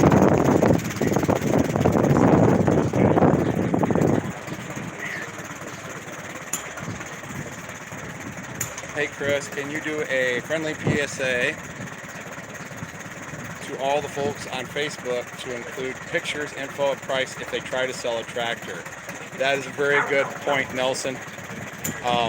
It is frustrating to, you save everybody a lot of time. Just put the price, you know what you want for it. Even the people that say they're not sure, if they got a $10,000 tractor and I offer them $5,000, they're gonna know. They're gonna say, no, that's too low. It's like, I know no one wants to leave money on the table, and so that's part of the reason I think you do that. But at least put your location so that hey, if it's somewhere in California, not a very good chance I'm going to be interested. I ain't going to waste your time asking a bunch of 12 questions, especially with current transportation costs. So here's Mike, just getting every last detail. I think these are the original Goodyear Super Sure grips. They're 45 degrees, the diamonds on the sidewall. Yeah. I think they're period correct tires. Yeah. Even the fronts, if they're not the originals, they're definitely old. Or Co-op tri-ribs. Are they those are co-op dry ribs? 750, 16. Are they Reaper 6 pops? ply. I don't know, but they have what I call the scallop sidewall. Yeah, Period correct. there were some Repop tires, but I don't know what brand they were. Can you show Maybach booth? Yeah, we can walk over there in a moment. This is for Ross. Being as it is Sunday and he's a church pianist, this has good music too, and it is Sunday, but I like the music out of this. Yeah. Yeah, that's...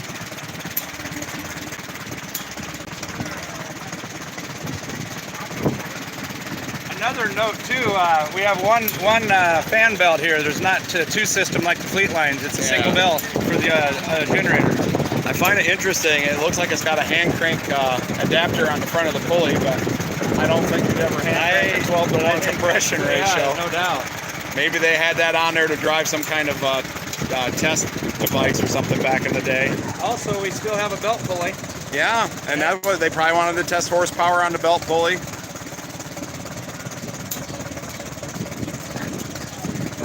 Notice the timing pointer right here. Yeah. Looks like a piece of tin. Exposed timing pointer, but this was an experimental factor. They wanted to Stick fingers here, folks. don't do like Mike. Don't be like Mike. But yeah, I'm sure there are screw holes so they could cover it up. But, Oh, sure. But yeah, they wanted easy access to that so they could dial things in, try different things. That motor's turning effortlessly. It's just soothing. Yeah. So relaxing. Wish I had my digital tack. It'd be Oh, interesting. yeah. Oh God, it's got to be like what, 400 or 500 RPM? Yeah, it's just perfect. Yeah.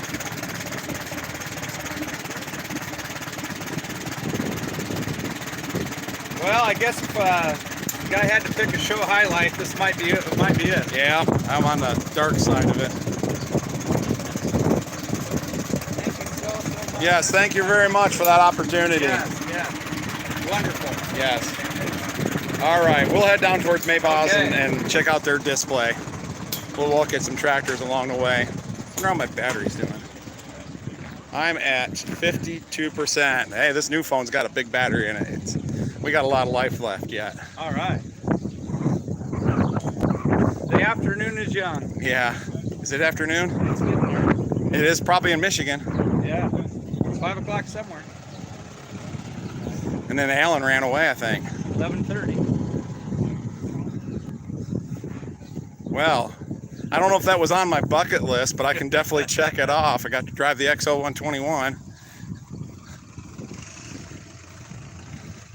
You can hear it all the way over here. I don't know if you guys can, but man, that cackle from it, you just tell. Oh, beautiful. It just oozes power.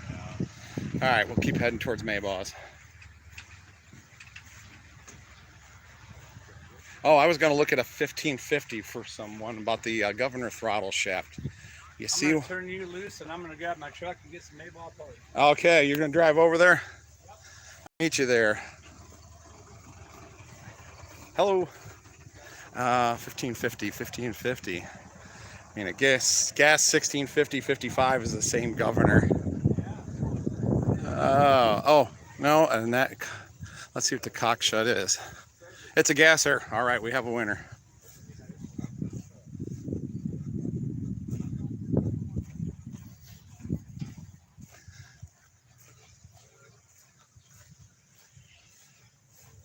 Replica build of the XO. That is the XO121.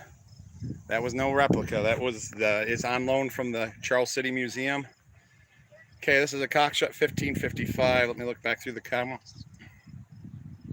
Who was asking about the 1550 governor? But is there a way a guy who was come and swap a 69?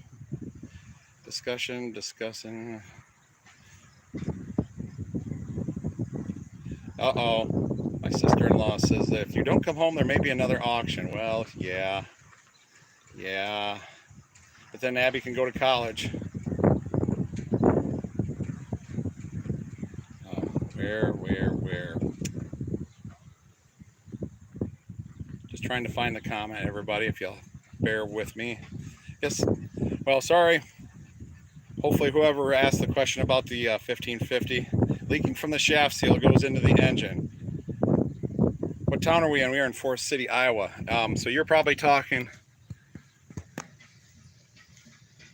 this shaft. I gotta find my finger in the screen. This shaft right here, bottom of the governor. Seems like somehow this is zoomed in. Give Alan your phone. But it is a lip seal. There, we got a good angle of it there. This one here, that's a lip seal. You have to pull the governor off. There's a pin, there's an arm on the inside that's held by a pin that you have to take off. Then you can slide the shaft out and pull the lip seal out and replace it with a new one. That's usually all it takes. I do believe those are brass bushings or bronze bushings in there. So it's nothing terribly complicated. Unless the shaft is loose in those bushings, usually just needs a seal. If the bushings are loose, I'm not sure if they're still available. Thought the spur overlapped, so college funds were no longer needed. I guess it just depends on which college she ends up going to. Okay, well then she won't have to get a job. So let's see, let's head over to Maybaugh's booth, which is just over here. Some nice, this collection over here, all owned by the same family, are just gorgeous. Beautiful paint jobs and restorations. So here we go, Maybaugh tractor.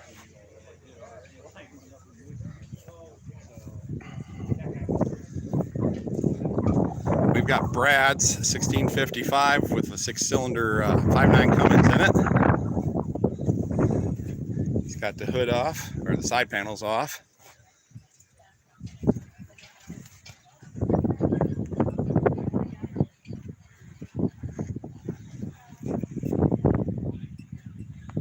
One of their, I'm going to get on the other side where the sun ain't shining into the lens. They make these canopies and structures. I don't think they are certified ROPS, but they look amazingly like one. Let's put it that way. You can see what all Brad had to do to made his own custom air cleaner box to fit in there. Still use the original hood hole. Similar things with the exhaust. They offer all these parts for doing a Cummins conversion. All the brackets. I believe they're now making steel flywheels. Housings, aluminum housing, adapter plate. So today starts the first day. No more. I think I'll be leaving before too long, but let's see. Here's a tractor that came with them. Nice Oliver 1850, but he customized a little. He used a 55 series grill and actually made 1850 decals that look like a 50. Well, actually, they're not even decals. He told me he had a paint shop paint those. Amazing job on the paint on that. I would have sworn they were decals. Canopy. I should have thought about that. I could have grabbed one. They brought several. I guess I could see if they have any left, but I'm thinking the answer is no. They've been selling stuff really well today or this weekend. They brought a lot of these steps, and they're sold out of those here. They still have them at the store. They just didn't, or sold more than they were anticipating, I guess.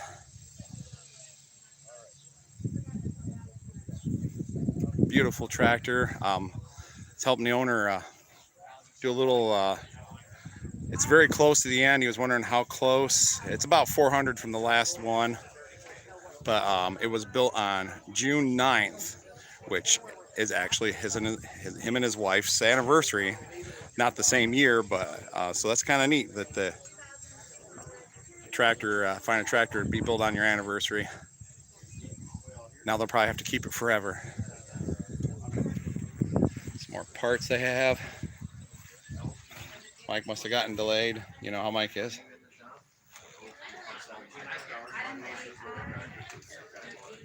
The Charlin steering motor plate. I'm casting a shadow. Did he swap it to the over-under? Is that factory? The 1850, the late ones could be factory over and under. So I don't know if it was necessary. It could go either way as a 2-speed or a over and under. Excuse me. Over and under, but being a late 19th or well mid 69, but one of the last 400 built, it was easily I would say it was a swap. Nope, no, he's got the right levers. So it was probably a factory 3-speed. 68 3-speed became an option in the 1850, 1750, 1650, basically everything except for the 1550 and the 550, but 1650 and larger. How about we put it that way?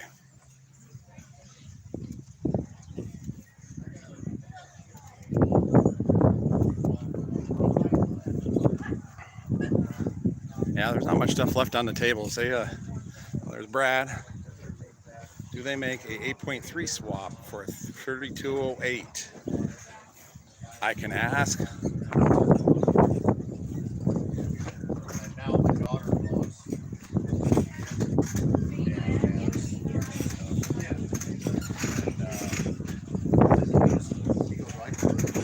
This is their 550 or adapter hitch or approved hitch.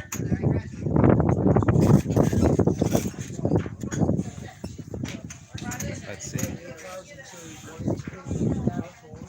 Here is their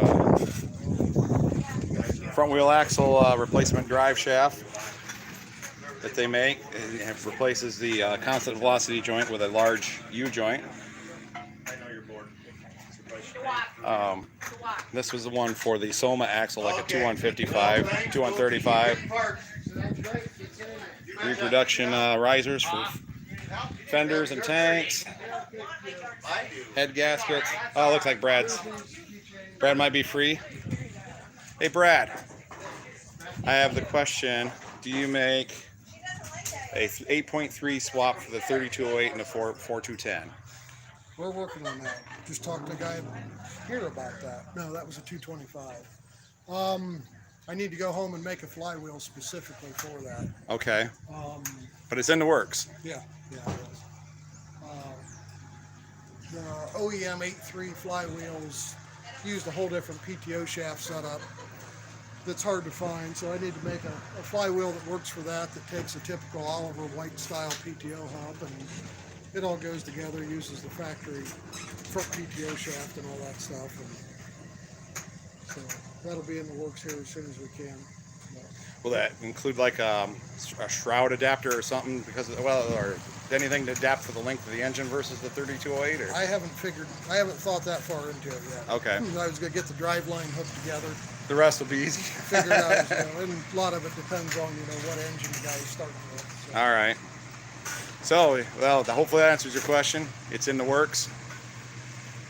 Anybody else got questions for Brad? Well, the way the market for equipment is right now, we need more people like Brad.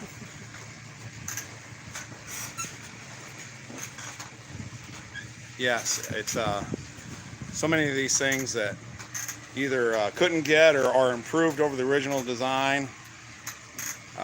Shoot, these spears over here. I know I needed a couple for the 1855. I couldn't remember which ones. Then you got, these are the white trim pieces on your side panels, $4.75 a piece. I just bought them all, for that price and what shipping costs. I'll just have extras. You can't beat that. I think you can't get them new from Agco.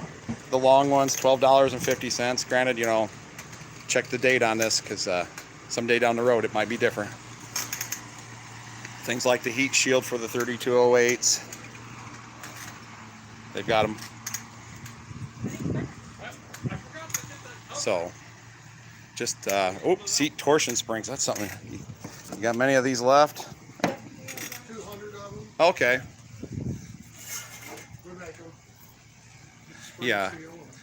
The ones Agco were putting out for a while there were less than stellar quality, and They're obsolete now. are they now obsolete? Yeah. Which they might as well if they're going to do it wrong. Yeah, they were. They would twist quite nicely and never come back to the straight position. So, let's see. Starting to sound like a trip to the Napa or AutoZone.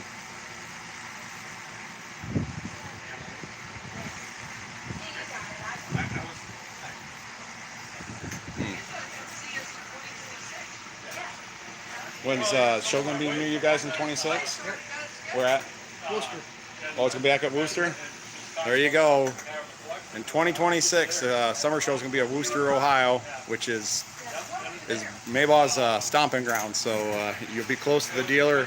They'll be fully stocked because long trip like this, they just got what they brought with them, and they can run out. But there, they can just run back to the store and get you what you need. So that'll be an awesome show to go to. There's a lot of Olivers in the Worcester area, so it's just a great show to see. But if you need parts, it's going to be an excellent one to attend. So mark that on your calendars. I think, is that usually in August? No, we moved it, I believe it's the end of June or early July.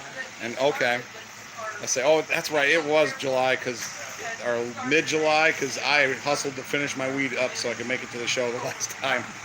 Do they make new axle shafts for four-wheel drive Olivers? Looking at one of the axles are both missing. Yeah, I just shown that a moment ago. They have these. I'm guessing you sell them without a core, Brad, if they don't have one, or I don't like to, but he doesn't like to. But this guy is missing a shaft, so he doesn't have a core to send we in. make exceptions. Thank you, Dubster. So yes, here we got him. He prefers to have a core, but then he can rebuild it with this U-joint instead of the old CV shaft or CV joint, and then it's just slide her in and put her together, and you don't probably have to pack the middle part with grease anymore. Right.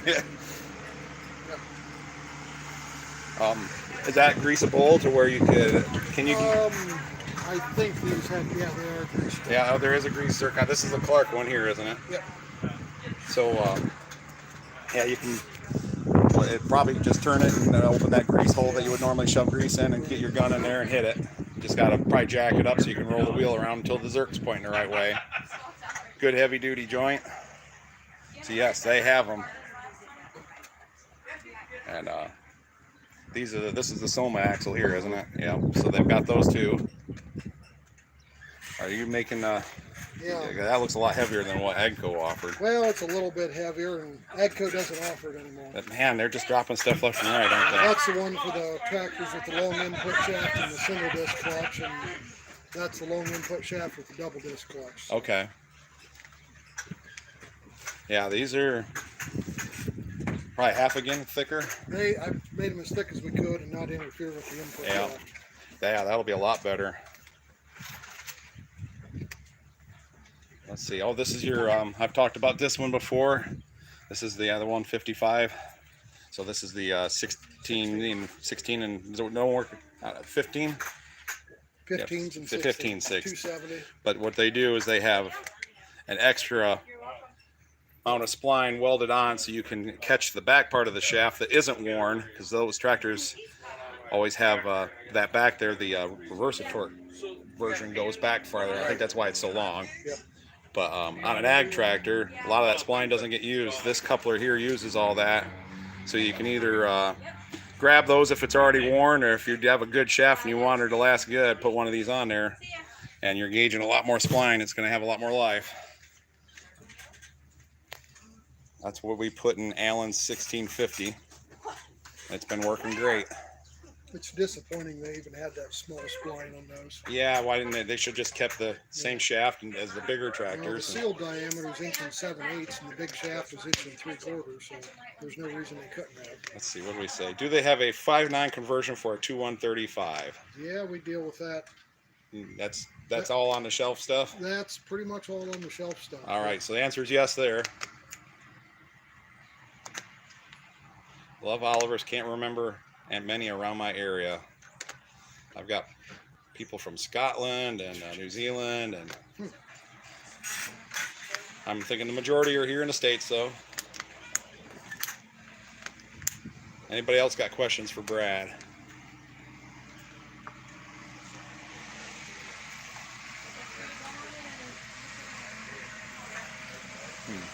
They also have Oliver, I guess you'd call it memorabilia, or shirts, hats.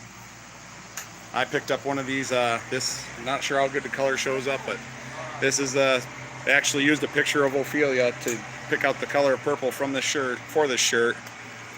The Oliver 1850, this is the collar up here, so it actually runs vertical. That'll probably be the shirt I wear home tomorrow. Hats, ball caps, all sorts of goodies, clocks. It is Father's Day. Maybe I can get my wife to type in, "Yes, honey, buy that."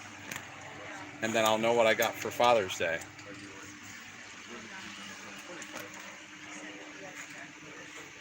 Mike never made it over here. Everybody that's surprised, type in, or give it a thumbs up. I mean, if you're not surprised, thumb up. All right, let's wander around. Ooh, here's some heart pars.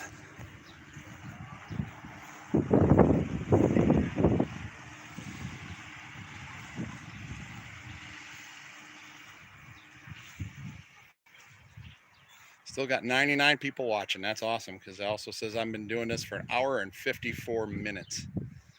Let's see how my phone battery's doing. Still at 43%. I will say this phone has its quirks, but battery usage is awesome on it. Some stationary heart pars. The big boys. What is this one? The other one's a 3060, I would say, but this one I'm not so sure if it's even a heart par. No, it's a Nichols and Shepard, which is part of the Oliver family, because when Oliver merged with Hart Par in 1929, that also included Nichols and Shepard in Battle Creek, Michigan. They brought harvesting tools to the game, and I think they were out of the steam engine, or the steam and traction engine business by that point. But yep. not too far down the road from me. Better part of an hour's drive, but I guess in the big picture. Battle Creek ended up being the combine factory until White bought Cockshut. And so when my family was still in the business, well before my time, they would just run over to Battle Creek to pick up any combines they'd ordered, and usually they just drove them home as they got bigger, pulled them home.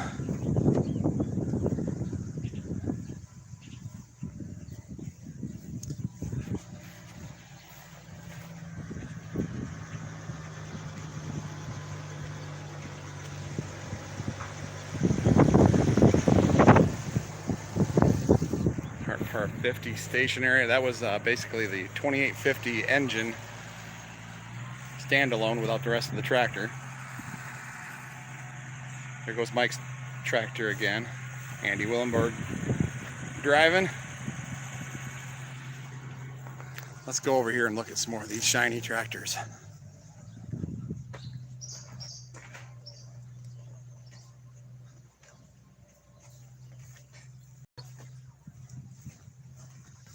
Quite a few have left already. That's the downside of a show on Sunday. This one actually has quite a few left. I've seen ones where they're all but dead by Sunday. Nice little Super 66 single front wheel. The Engelman family. I think they own all these right here in this group. Beautiful restorations.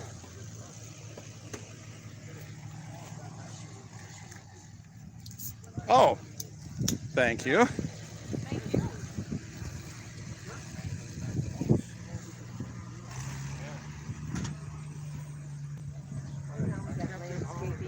Super 88 high crop.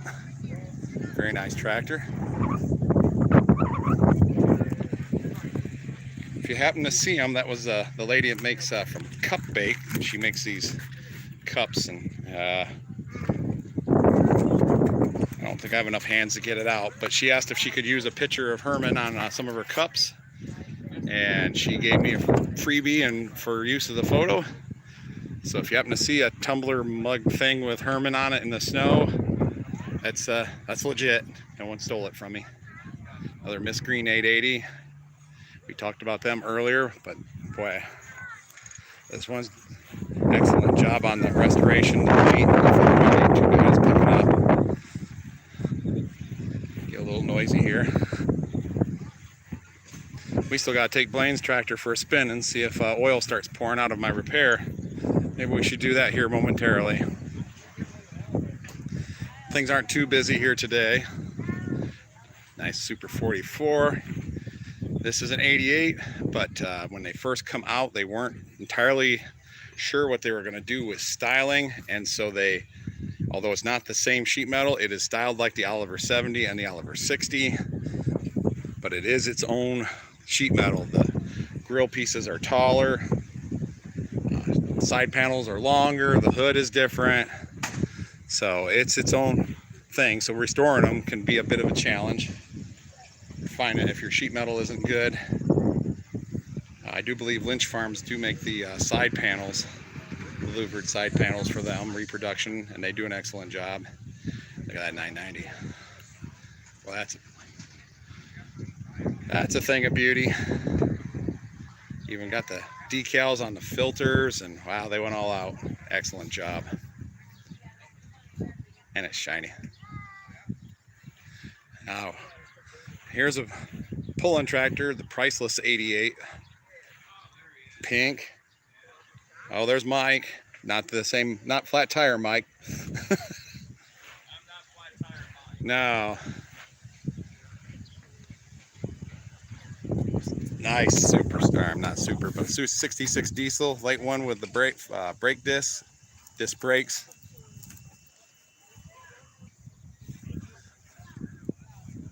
Cockshut 60, which is the same thing as an Oliver 60. Cockshut needed tractors to sell, so they had an agreement with Oliver, and Oliver built tractors for Cockshut and put their name, the Cockshut name on them, but they're the Oliver 60, same tractor other than cosmetics and names. Let's see. Let's go take Blaine's 1655 for a spin and make sure that seal is still good. Or, you know, that new steel is installed correctly. Haven't gotten to drive this one for a few years.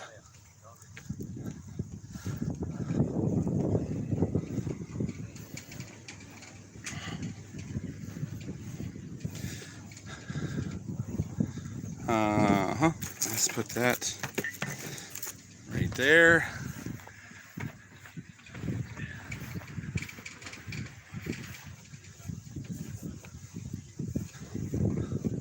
Let's put his, we took the clevis off the drawbar so Alan didn't bonk his head on it. Oh my. We're gonna just put it in the back of Mike's truck for now. That hairpin looks fun to undo with one hand. All right, so if you were tuned in earlier, this is what I was working on. This Oliver 1655 front wheel assist. Did a little swapping with Blaine, horse trading, whatever you want to call it. I overhauled the engine in this. I went through the front axle, rebuilt the 3-speed, had the hydraulic unit off. I had to replace the rear differential, well, just the carrier. There wasn't much I did not work on this tractor. And the one leak that decided to show up was the right brake. So hopefully I've got that fixed now.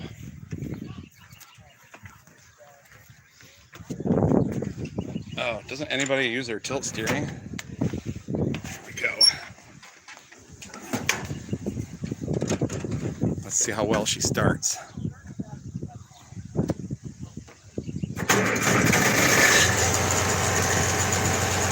Starts just like that. Oil pressure comes up.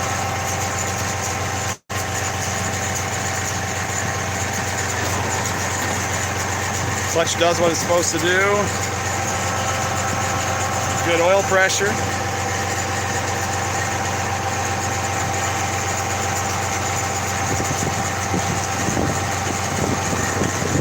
Yeah. Brad's helping people out with something. I'm going to get out of the way.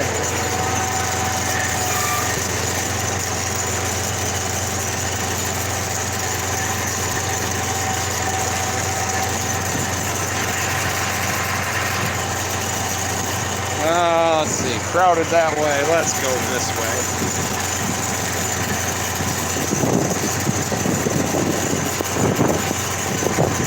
Maybe I can get Alan to walk along and film me. Listen to that over and under just snapping to the next range.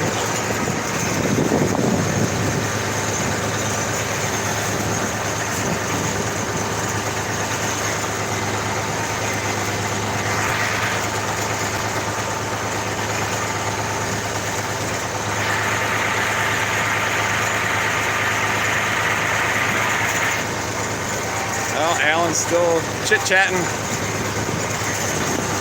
Oh, here goes oh, that's Adam's 1950T. I think you guys might have been discussing that earlier. Adam's probably loading up.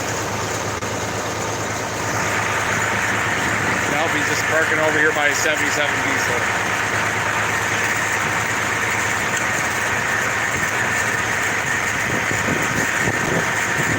Brakes work. Hey, Adam.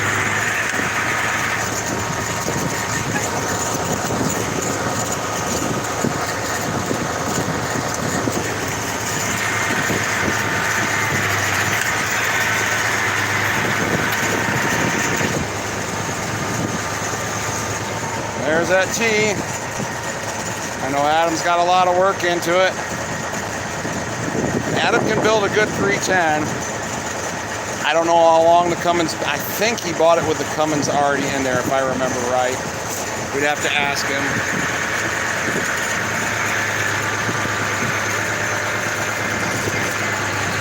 Another 1953.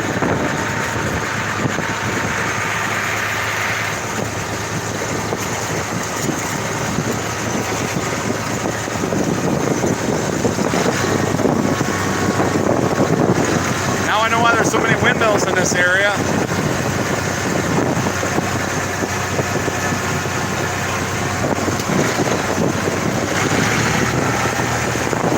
there goes my hat.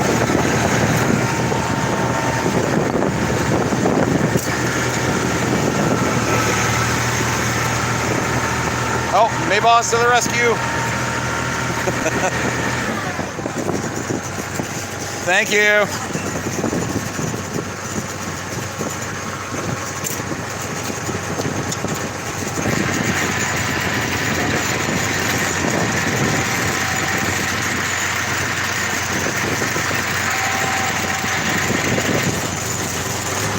There was quite a few. I think a Studebaker club was here yesterday, so there was quite a few Studebakers. I think that might be Mike's 1750 hood he bought.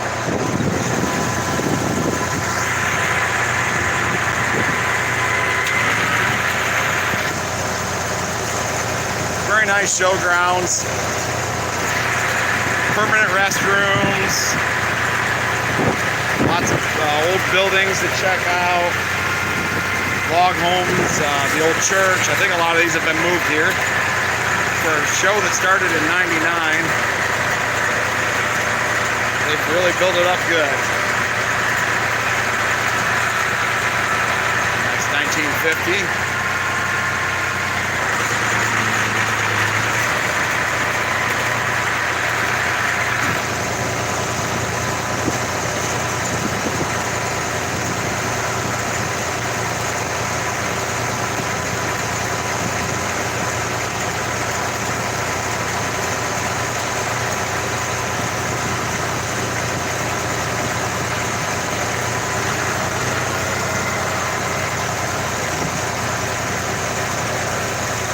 '70s, still watching.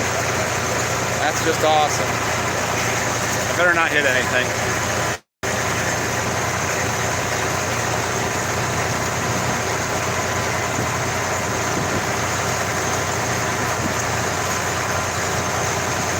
See, we got a nice 1800A over here. Nice, looks original.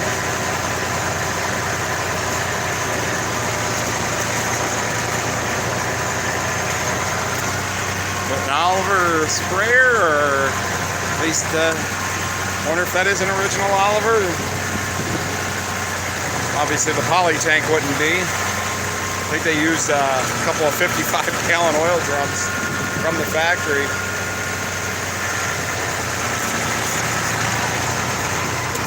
Oh wow, I hadn't even been in there. There's a lot of tractors inside the barn there, but I guess I probably shouldn't drive through there. They might frown on that.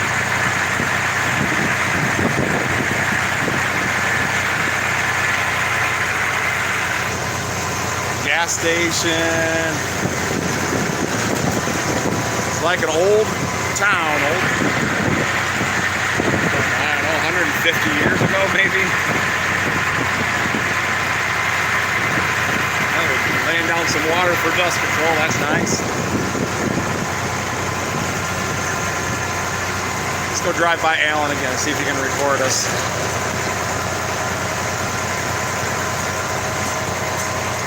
I think there's supposed to be a parade today.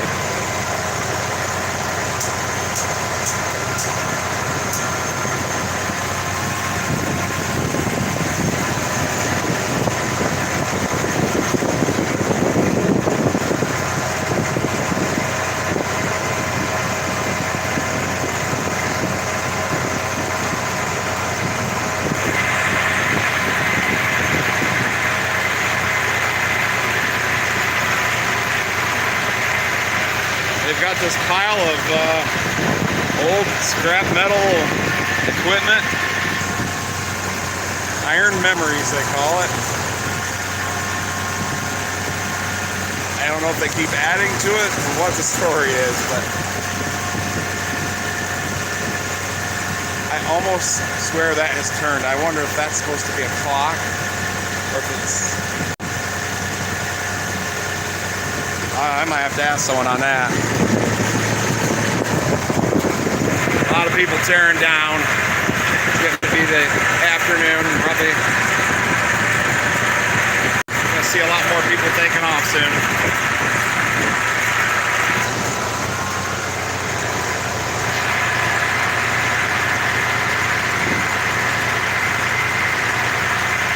That's probably rough driving where I can tell if that seal is. Well, it's got to get past the disc.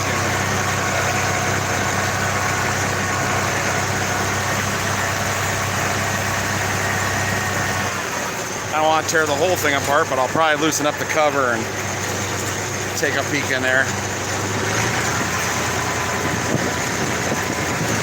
I think it was a slow leak before. If it was a bad leak, the plane probably would have gotten it fixed. I told him to go ahead and fix it and send me the bill, but he wanted me to do her.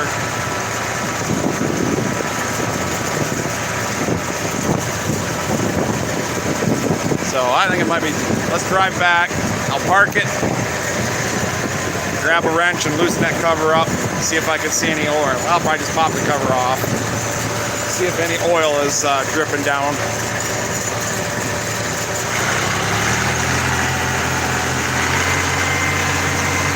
Doesn't that just sound awesome? Love the sound of these direct injected Olivers.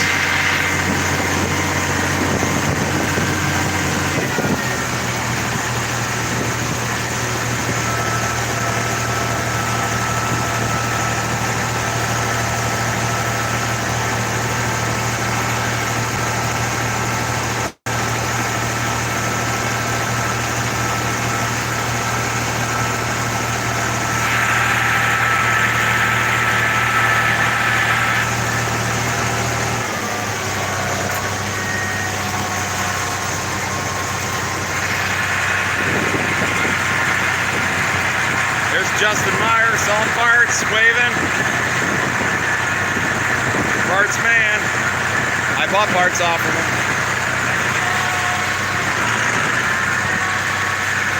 There's Kevin. He doesn't even realize he's on YouTube. Oh my.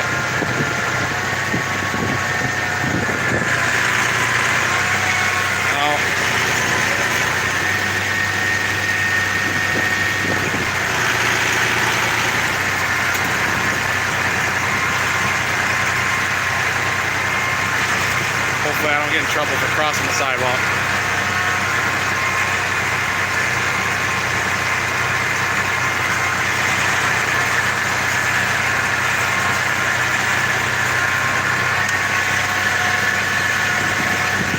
Yep, brakes definitely work.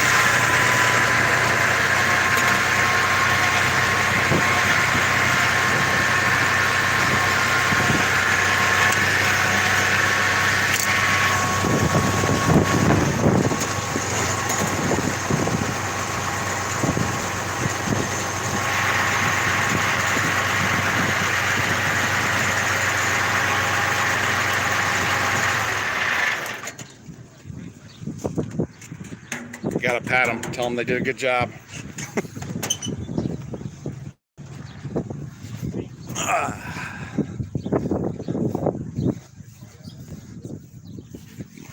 If anybody's shopping for Oliver parts, I'm having a mad sale out of Mike Kelson's truck. Just don't tell him. Let's see. What did they do with my ratchet? We'll just use a 3/8 stretcher. That should be strong enough. Ouch. I just found Kelson's hitch on his truck with my shin.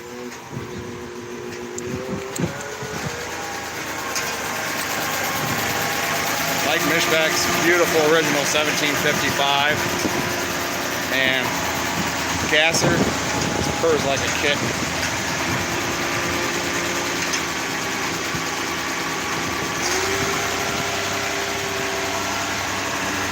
Man, that runs nice.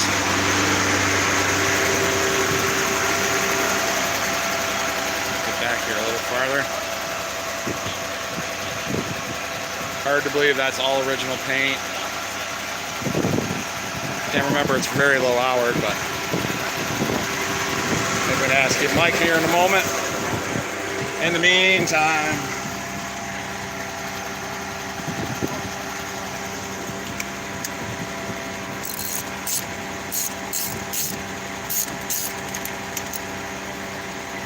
they're not hot, they weren't dragging.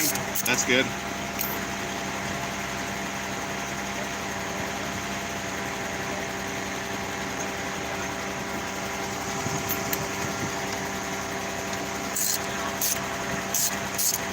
I guess in a way it doesn't really matter because I don't have another seal to stick in there.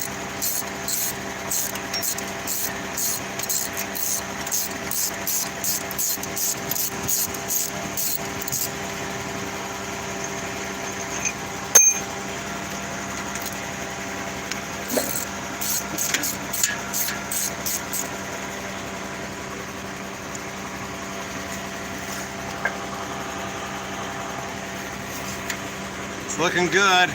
Probably hard to see with the light, but feeling up top here to see if the oil would leak past the seal.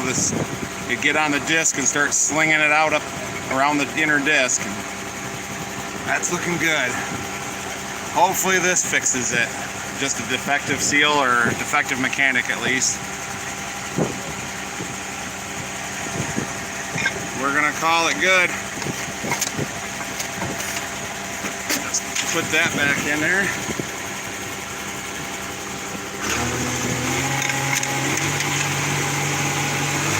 You get to listen to Mike's tractor.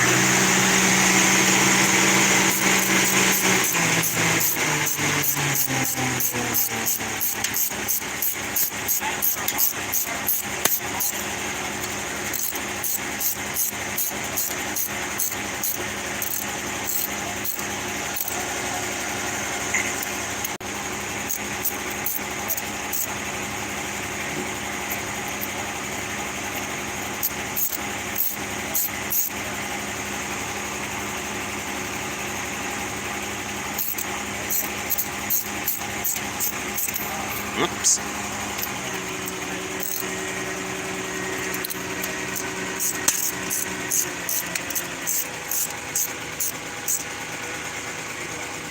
And there we go. I think she is done.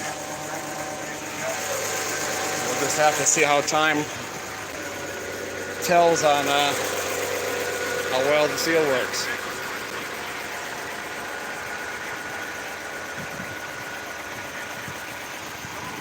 I want to show you this 270 over here, but I think it's getting to be about lunchtime for me.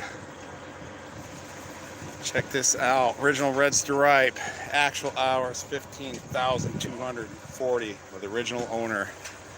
That's pretty darn impressive.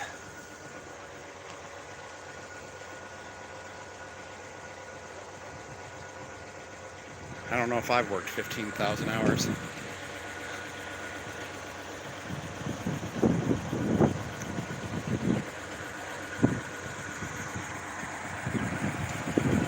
Let's ask Mike real quick here.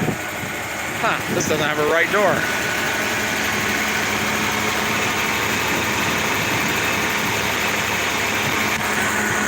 Wow, that just... There's like no ticking of valves, just nothing. How many hours are on that, Mike? 1160. 1160. God, that thing just... That is the quietest, smoothest sounding 310 gas I think I've ever. Those are 310, aren't they? Are they 283 on a 1755? That's just. Oh, this is live. I can't edit that out. That is the sweetest sounding 283 gas I've ever seen. Yeah, that's just a. I poke my head up. Yeah, get up in there. Radio works. Original seat, wow. Looks like a cigarette burn. But man, I mean, that almost looks like a brand new seat. This is just an amazing timepiece. Over 50 PSI of oil pressure.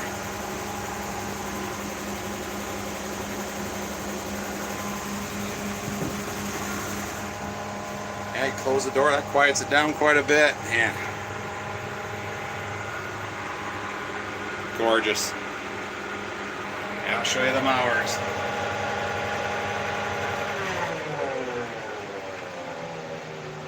Wow.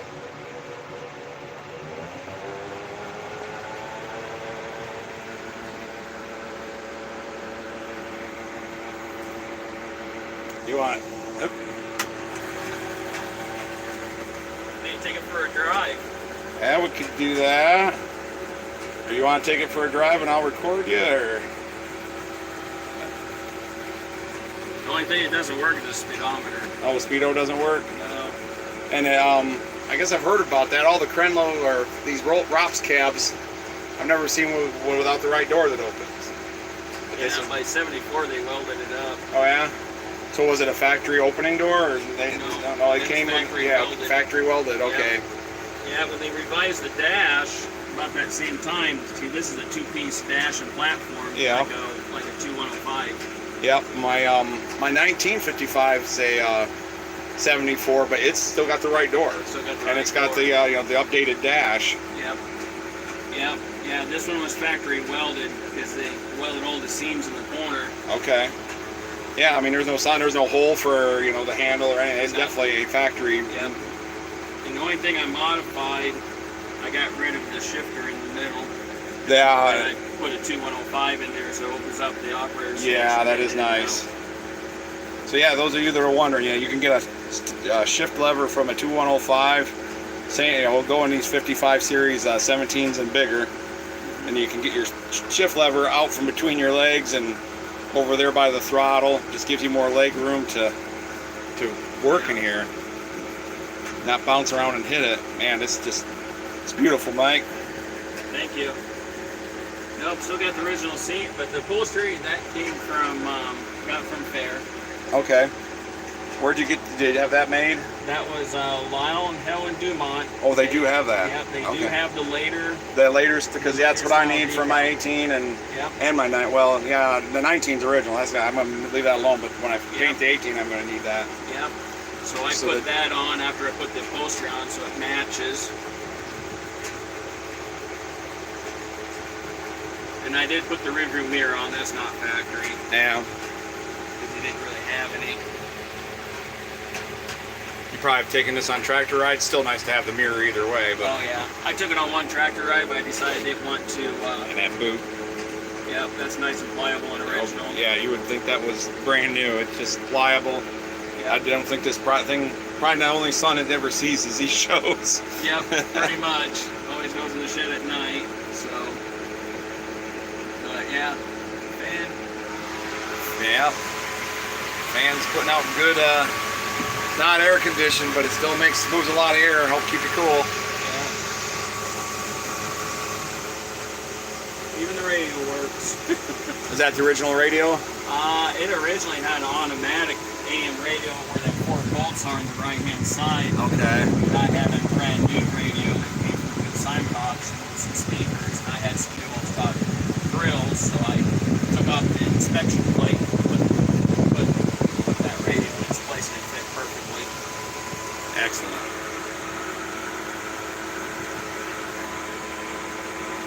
Well, my stomach's saying I need to go get some lunch. So I think I'm going to wrap this up. You want to shut off? Sure. All right, we'll shut her down. Look at it idle, about 400 RPM. You want the key? Nope. Okay. Just leave it in.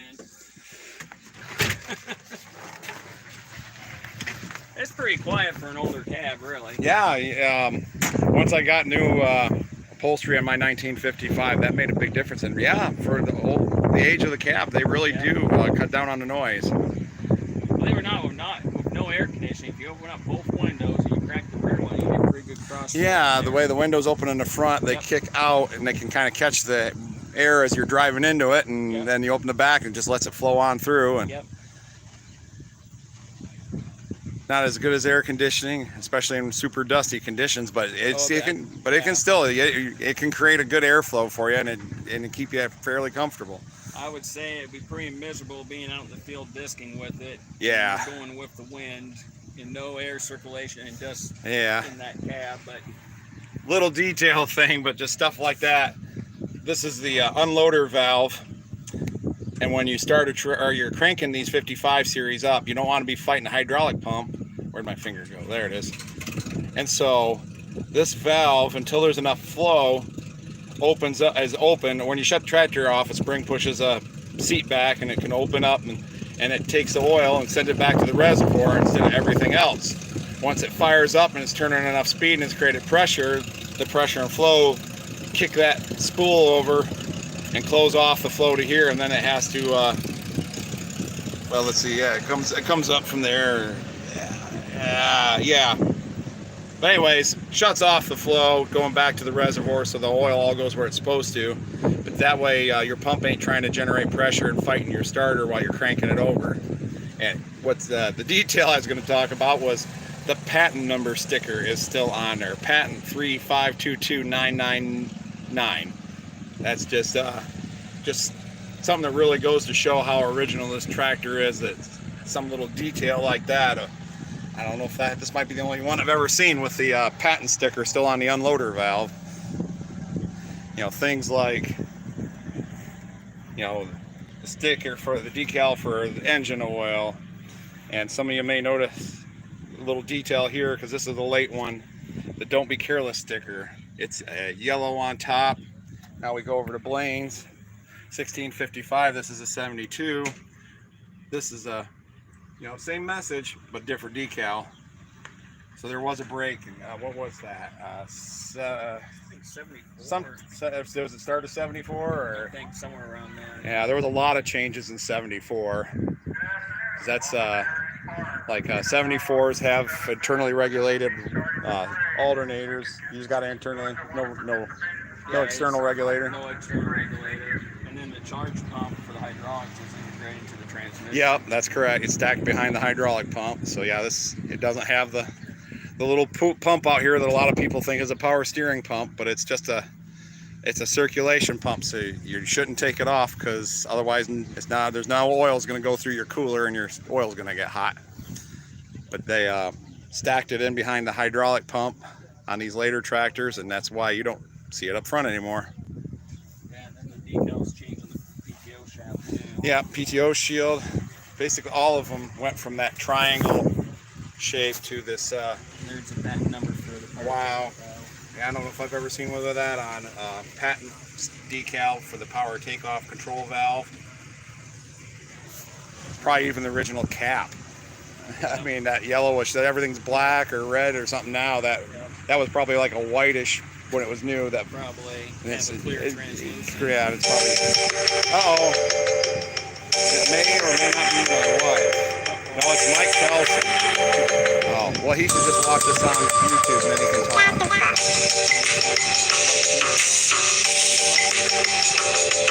Yep. There were a lot of changes that took place in 74. Another place. Man, he's still trying. No, there he gave up. Something else. There was a change, and I think that might have been earlier, but the PTO control spool has a bolt coming out of the bottom for adjusting the feathering instead of prior to that you had to take the cap off and add or remove shims. So it made it easier to adjust that feature. Dual speed PTO, nice. Yep. I know. PTO shaft still in the toolbox. Wow. So is that the factory battery tray for a gas one then, or? That'd be the factory one. It's a little bit smaller, and that's a different group size battery. Yeah, I noticed that. Very small. That was smaller than what I was used to seeing on a 55 series, but you don't need a big battery to crank over a gas engine. And that's all been remade. That They originally had they couldn't get that group size battery probably, so they cut that battery box and they kind of took the cover and the hold down all apart, and they tarp strapped it to the side here. So that all came from Maple Spring Farms. Okay. They made the cover, the hold down, and yeah, they were already making the full size ones, so they probably just had to scale it back a little bit, cut it a little short. And I went to Charles City and got the blueprints for all the part numbers, and I gave them to them, and they made one. Wow. And that's something you can, Charles City, the Floyd County Museum, they have the blueprints for these parts, and for a fee, they make you a copy, and if you need a part made, you can get the specs. Then it just comes down to finding someone to make it for you, or unless you're talented enough, you can do it yourself. Of course, on this cab, they made the window a little bit bigger, because original my 73 2255, the belt line comes across here, and So they opened up, get a little bit more visibility. Oh yeah, I would say I must have one of the last of the earlier cabs or something, because yeah, I think your glass does come up higher than my 1955. And then they put they weld the bracket on the outside. That's where these lights stick out, because the one that has the wide belt line, they actually had a hole drilled and they kind of countersink the lights in. Yep, mine's got the countersinks. What I'm sure you've got the build card for this. When was it made? October of 1974. I think it's like October 26, and it was shipped to Glidden, Iowa. Okay.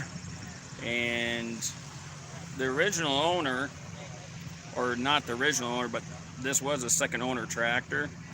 He said from the son, it was bought around 1979 and it had about 500 hours on it, and bought it used, and it was bought out of Higgins out of Jefferson.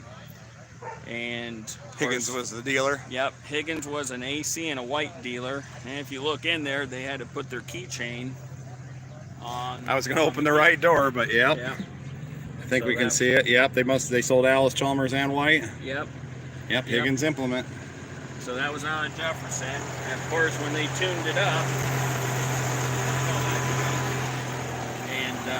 so when they tuned it up, they put Alice Chalmers spark plugs in it. Oh, and is that what it has in it still, or? No, I took them out and I got them all cleaned up and put them in the shelf, because you can see Alice Chalmers has a little AC symbol on each one of them, so I took them out, and then I put NGKs in it. Okay. Yeah, here's what we were talking about earlier. No regulator. Oop. Let's see if the sun will agree with us, but no regulator on the side of the block, all done internally with a 10 SI alternator, correct? Yep. And the old ones were what, 15 DN or something like that. I can't remember the exact model number. Yep. And the suitcase type weight, so that explains a lot of the difference. Yours was October, mine was built in July, my 1955. So that's probably why the cab there was by a rolling chain. Yep.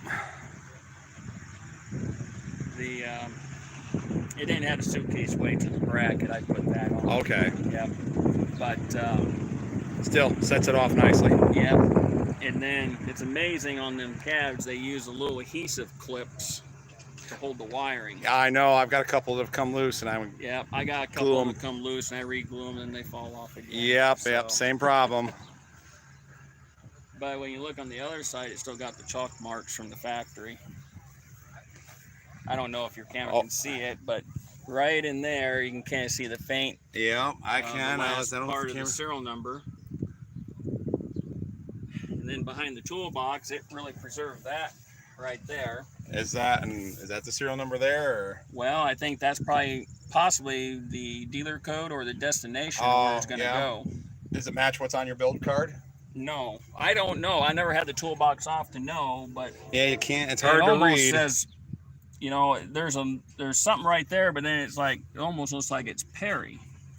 Like yeah, it does kind of look like Perry. Like Perry, Iowa, possibly, but okay, that's a little bit different than Glidden.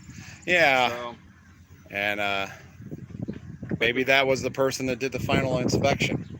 Could have been. Their last name was Perry or something. Yep. They had to sign off on it. That it was, because they would always, if someone inspected them and on build card, if they were short a decal, somehow or another that slipped through, or a nut or whatever, they would mark on the build card what needed to be done to get it ready to be shipped. And the build card is pretty much dead on to the way this tractor sits. The Firestones, the Goodyear fronts, the ring package. I would say those are the original tire. 1,100 hours. There's no reason they shouldn't be. Right. And the cab, the way it's spec'd, dual hydraulics, dual speed PTO. Yeah, the PTO shaft, thousands in here, so there's 1,000 stub shaft. Nice. So. But yeah, the build card's pretty much accurate, dead on the way it sits. It's very accurate. Beautiful tractor. But you're talking about the build cards and all that, talking about things that passed and failed. Yeah. I got one on the 288 white, and it didn't really have the old IBM card. It just had a regular. Yeah, they had what they call build sheet. Yeah, it was just an 8.5 by 11 sheet, but they printed everything on that instead. Yep. So it had everything check marked, what failed and what passed and what had to bring back and get fixed. It's amazing how much information was on there. Yeah, because instead of just punching out numbers, they actually had the numbers, and then it would say what that number was for Yep. next to it. So it's actually Yep. a lot easier to read than the build cards. Right. They do have that information. I don't know how. Apparently, they will look up the whites now. I got my 288 white back probably about 10 years ago. Oh wow! Yeah. Well, years and years ago, I know Marianne said they just hadn't delved into that part yet, and Right. so Yeah. there's a lot. So they had so much stuff to go through. It takes Yep. time. Yep. Well, that is awesome. Thank you, Mike. You bet. But I think I am going to wrap it up. It says I have been doing this for 2 hours and 36 minutes. My lips are parched. My stomach is empty. And Mike Kelsom is trying to call me because he probably has a flat tire somewhere. So I appreciate everybody watching. 105 thumbs up. 91 people. Now I got more people showing up. 91 people watching. Thank you, GM Dieselman, for the donation. Contribution, whatever you want to call it. That was very generous. It's not why I do this, but it's still appreciated. And I hope everybody has a fantastic Father's Day, and we'll see you in the next one. I just have to figure out how to stop it.